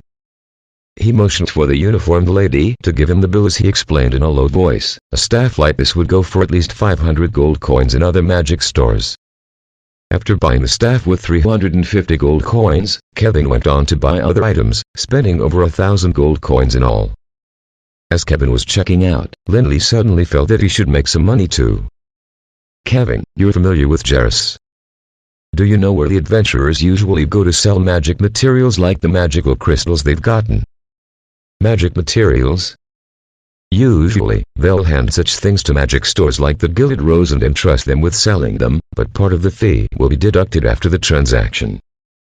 You can also go behind the Adventurers Guild if you don't want to pay the fee. There's a black market there. You can trade small items like herbs for bigger items like magical crystals from magical beasts there. Shall we go take a look?" "I was just planning on buying some materials from there too." There was a deep, dark alley beside the Adventurers Guild. After the two guys came out of the Gilded Rose, they walked along the small lane. A few steps later, loud clamor reached their ears. The black market behind the Adventurers Guild was an entirely different world from the mysterious and elegant Gilded Rose. There were no rich magical auras or female attendants in uniform. All it hit was a thick stench of sweat and endless arguments. Walking into the black market was like walking into a coliseum. It was often a price difference of a few silver coins that made a group of people content and furor. Come on. Are you blind? This is a damn authentic thorn beast friend. You find it expensive for 100 silver coins? You can make a leather armor out of it and it'll last you forever. What goddamn world we're in, 100 silver coins for a life and it's still not worth it. You want to make a leather armor with this damn thing? Go back and make a diaper for your son with that. Stop talking rubbish with me, I'll take it for 50 silver coins at most. If you're unwilling, I'll go to another store. 50 silver coins for a thorn beast fur. Are you still fucking asleep? Forget it, I'll take it that I'm doing a good deed and sell it to you for 80 silver coins, how's that? If you don't want it, scram. Don't block my damn way to fortune. The fierce bargaining was an eye-opener for Linley. Had he not seen it with his own eyes, he'd have thought there was some deep hatred between the two men just listening to their voices. Flick. Flick. It was a ruckus all around. Kevin had to shout into Linley's ears for him to hear. Squeeze to the front a little more. What? Kevin raised his voice higher and pointed his finger to the front. I said. Squeeze. Forward. Oh. With all their strength, they finally squeezed out into a gap in the crowd. Here it is. Kevin panted heavily. He stopped in front of a small hut. Linley looked up. There was a sign outside the hut that looked like it was ready to fall off any time. A few big words were written on the sign in dexterous calligraphy, Jarrus Exchange. ... Linley almost choked in his breath. How could such a dilapidated house be associated with trade? Chapter 17. Magical Crystals Trade. What are you doing? Linley wiped the cold sweat off. He was about to enter the hut when two burly men came up and blocked him with raised arms. The burly men were shirtless, their expressions ferocious and ugly. At a glance, they seemed to have come from knocking around places, fighting and killing. Linley touched his nose and replied timidly, I came to sell items. Sell? Scram to the side. Take a look in the damn mirror, is Jarrus Exchange a place for you to enter at your own wish? With these words, Linley was pushed out of the door. Linley stumbled a few steps back. Can't we talk nicely without any pushing? Scram immediately. Seeing that Linley wanted to continue his ramble, the two men became enraged and held their fists up. Kevin was gasping for breath at a side when he looked up and witnessed the conflict between both sides. Just as he was about to open his mouth to stop them, it was already too late. The burly men attacked and the young mage sighed regretfully. Ah! Then came a succession of cries, which seemed to have startled the noisy black market into silence at once. Damn! You really thought anyone wearing a long robe would be a cultured person? Linley was beaming. The crowd of onlookers couldn't understand how the seemingly harmless young mage could be so vicious in his strikes. The two burly men had yet to deliver their attacks when they were each sent a dozen meters away by an arcane missile, and were groaning in pain on the ground at the moment. Can I go in and sell my items now?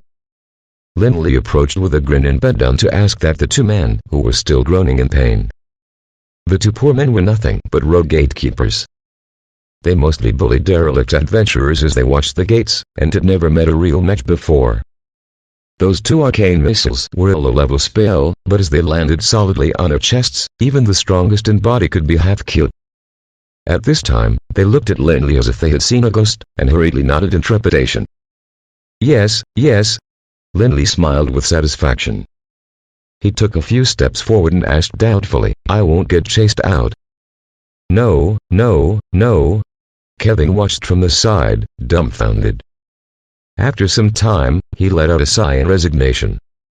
This young mage's character was rather similar to Uncle Jerian's, both ruthlessly vindictive. It was no wonder Uncle Jerian thought so highly of him. Linley walked into the exchange in high spirits amidst the groans of the two unlucky Marins. Kevin caught up from behind, a bitter smile across his face. The exchange goes by a membership system. I had yet to pull out my membership card when you already knocked them out. You're quick to take action. Why? They have backing. Lindley asked casually with a grin. Of course.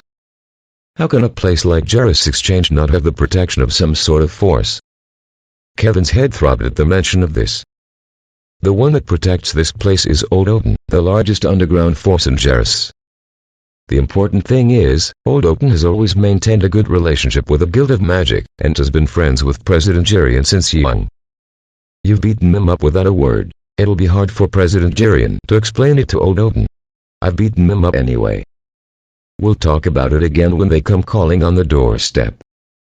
It was empty inside the Jarrus Exchange. Not a ghost could be seen except for an old man who was dozing off at the counter. Lindley went in and knocked on the counter dozens of times before the old man opened his eyes with a sleepy face. He yawned as he grumbled in a quiet voice, "Young people nowadays are really mean, waking up an old man taking an occasional nap. I'm already this old, wonder how many more good naps I can take." Lindley touched his nose solemnly. This old fellow could talk more crap than Jirian. Hurry up and state your business, don't hold up an old man's rest. There was no energy in the old man's voice. It sounded as if he was on his deathbed. I heard from my friend that the Jarrus Exchange buys in all kinds of magic materials. I have a few magical crystals at hand, and I was thinking of bringing them here to see if I could exchange for some money to tide me through, Lindley said. The other party was an old man after all, and was not as strong as the two unlucky Marins at the door. Even if he was unhappy with him, he'd have to suppress his anger. That was why he cut to the chase and pulled out the scroll Pachina had given him from his pockets. What followed were the clattering sounds of dozens of magical crystals rolling out onto the counter. Kevin's scalp numbed as he saw the shiny magical crystals. He didn't even have to look closely to sense that they were at least level 5 with the element waves emanating from the magical crystals. Magical beasts were not cows that one raised at home and could milk as and when one wanted. It would probably take more than 10 days to collect these magical crystals of level 5 and above, even if a mercenary team was deployed. Kevin couldn't comprehend just how so many high-quality magical crystals came to fall into the hands of Lindley. The one with the biggest reaction was the old man behind the counter. The old fellow was just looking sleepy a moment ago, but his eyes shone when the large number of magical crystals rolled out from the scroll pouch. He shot up from his seat with a swish and threw himself onto the counter, his actions fast and agile. He did not look like an old man at all. Manticore. Blood-sucking lizard. Thunder beast. Damn. There's also a wyvern. The old man lay on the counter and counted with his eyes lit, occasionally whispering or shouting. His facial expressions could not be more perverted. These are all yours. The two guys had waited there for half an hour before the old man finally looked up from the pile of magical crystals. The way he looked at Lindley was one of a big gray wolf looking at a small white bunny. Basically, Lindley nodded reluctantly. He was about to ask the old man if he would take them when the old man pounded the desk. 8,000 gold coins for all, will you sell? 8,000 gold coins? Lindley was bewildered. Being a transmigrator, he had no idea about money in the world of Angreal. He had to turn his head around and ask Kevin for help. 10,000. Kevin spat out a figure resolutely. Hold on.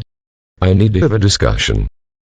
10,000 gold coins was a huge amount, after all. The old man couldn't make the decision by himself.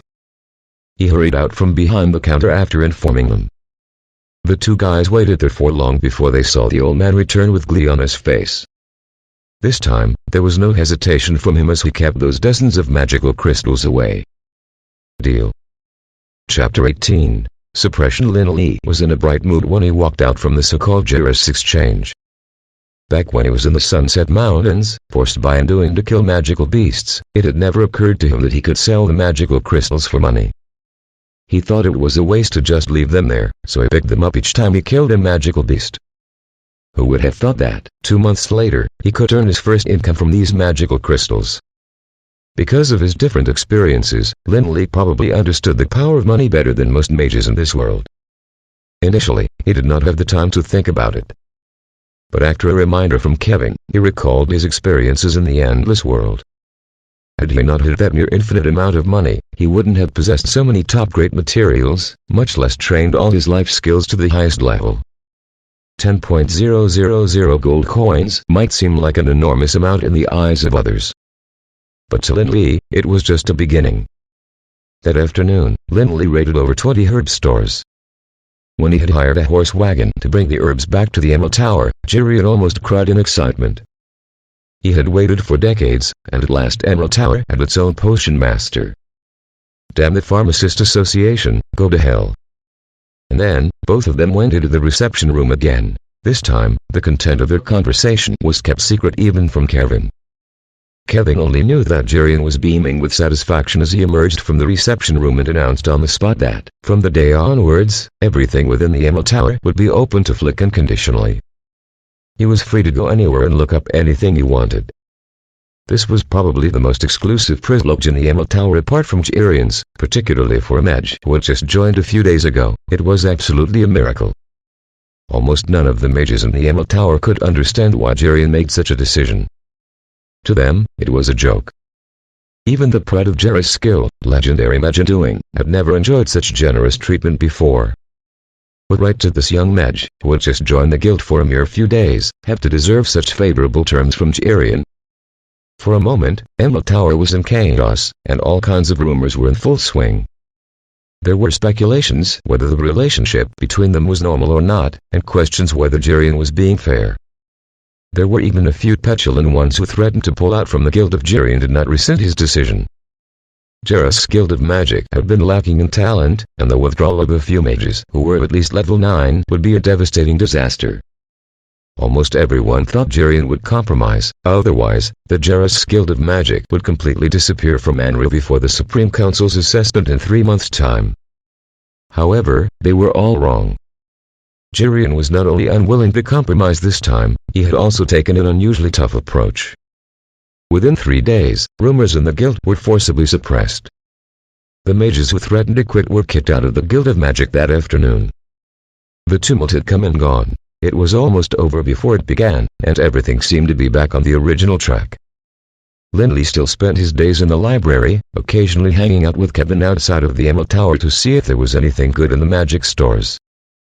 The fat old man was still keen on instructing young mages in his own unique way as ever. The only issue was probably the mages who were kicked out of the guild. Not to mention Jirian, even Lindley heard it several times. These guys had been coming together lately, but no one knew exactly what they were discussing. Everything looked the same except for this. Under Jirian's tough approach, the small ruckus was crushed. But everyone knew that, in fact, these suppressed voices never really disappeared. They were merely waiting patiently.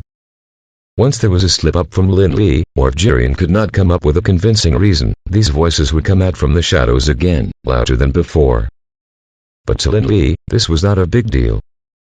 He had been so busy since he'd returned from the Jarrus exchange that he did not have the time to care about such matters. Every morning, Lindley would head straight to the library.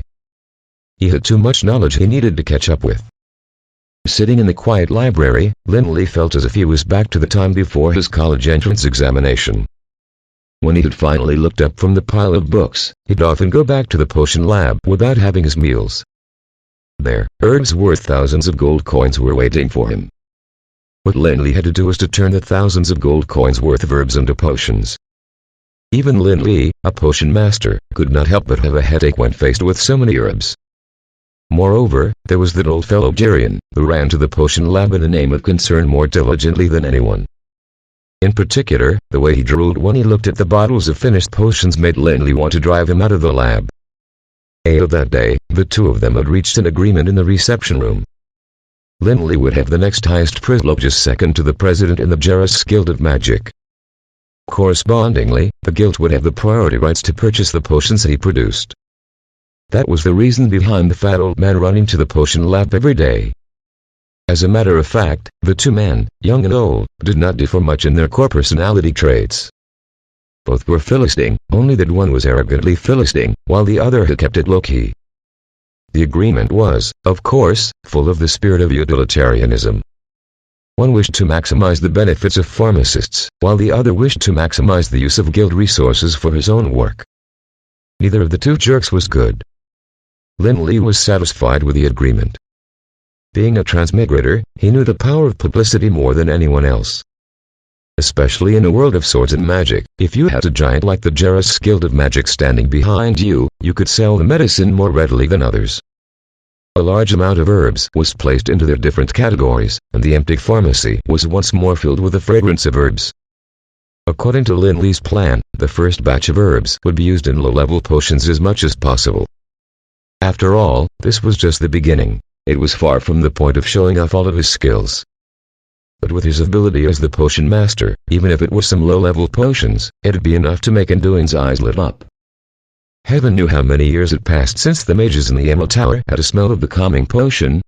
Chapter 19. Potion Storm. A delicate fragrance filled the potion lab while the potion in the beaker gurgled. Lindley added nectar from the peace plum into the beaker as he meticulously calculated the ratio of the 3 potions. He only raised his hand to wipe the sweat off his forehead occasionally, quickly burying his head back in work. Behind him were bottles of completed arcane magic potion. Jirian had come to watch a few times. When he saw the bottles of arcane magic potion, the fat old man nearly bit his tongue off.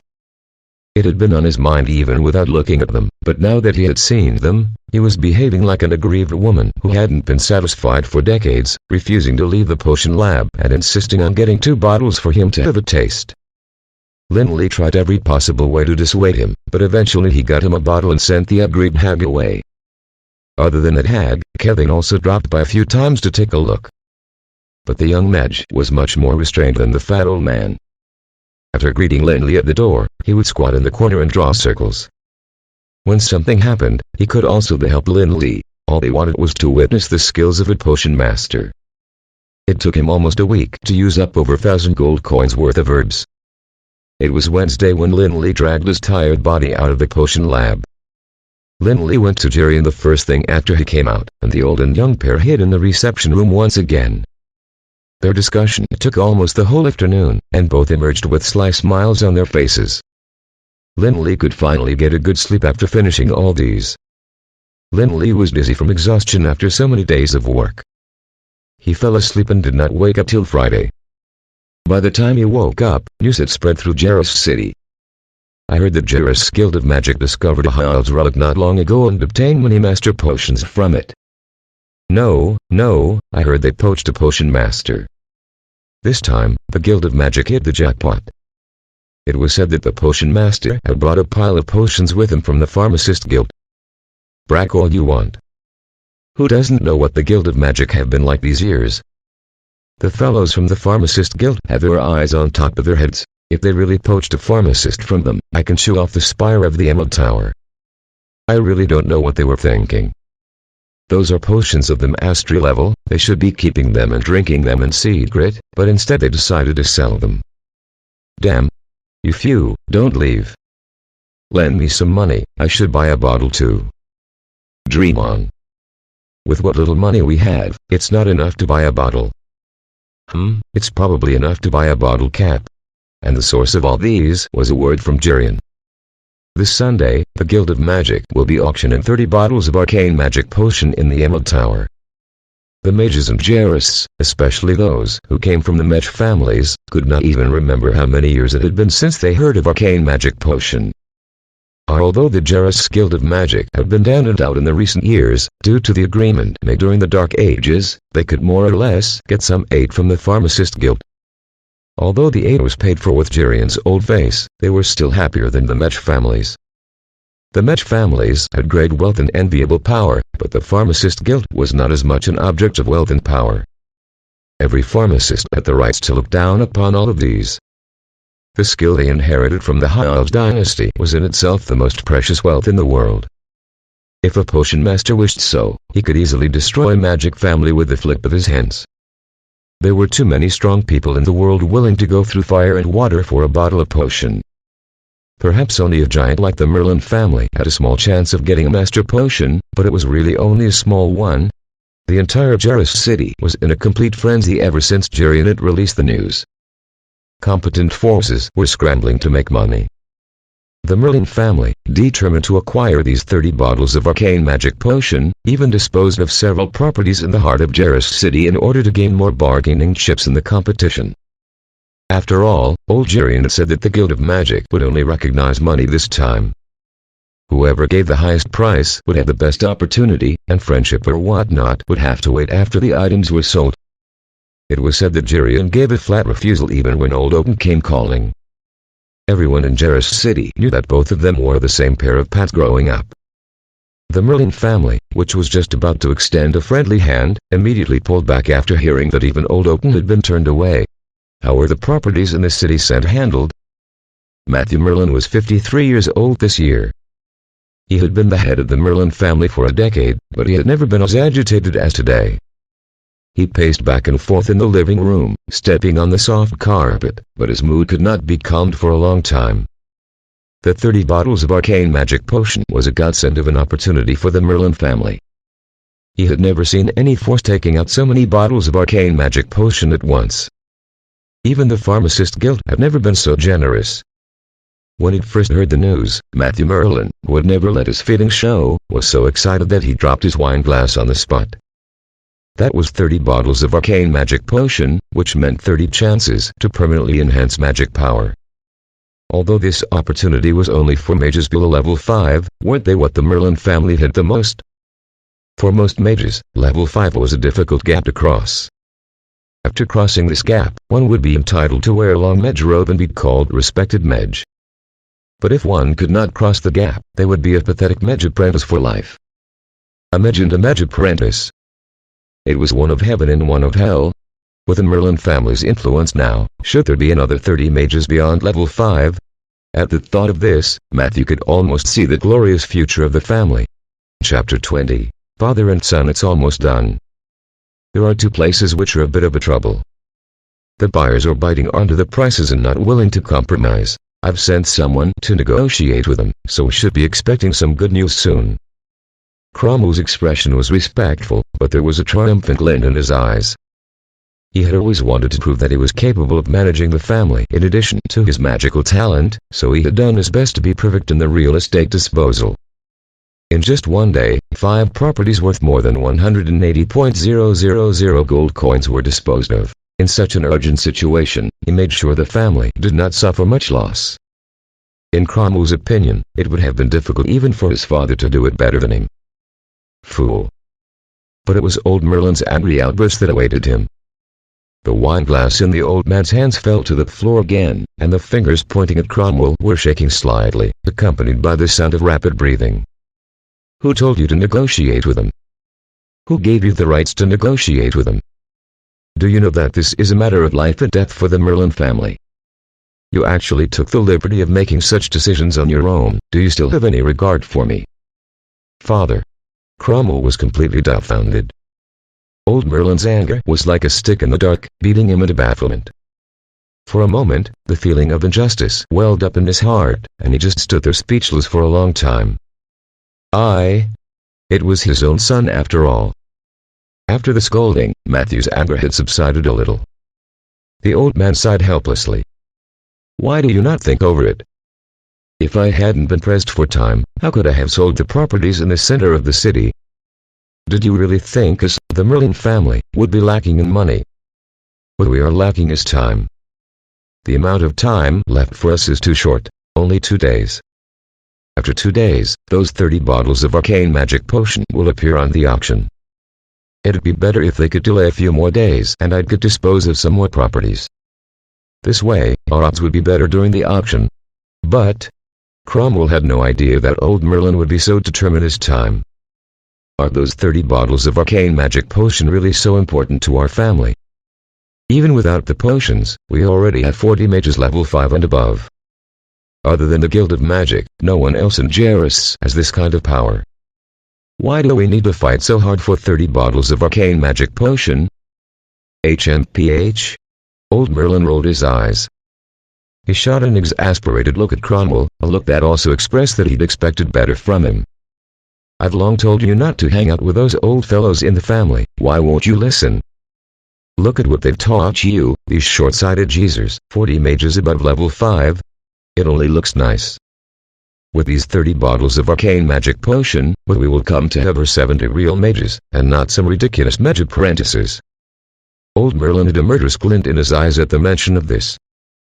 Also, has it ever crossed your mind what will become of our Merlin family if these arcane magic potions fall into the hands of other families?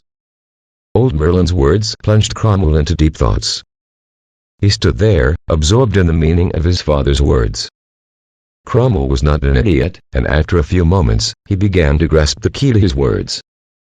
Cromwell felt his limbs turn cold at once, and as he opened his mouth to speak, he felt his throat was unusually dry.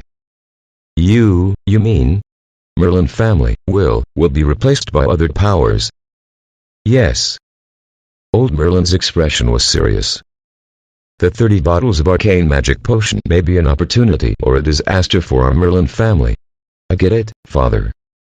These 2 days, other than disposing of the properties as soon as possible, it'll be better to hang around the Guild of Magic as well.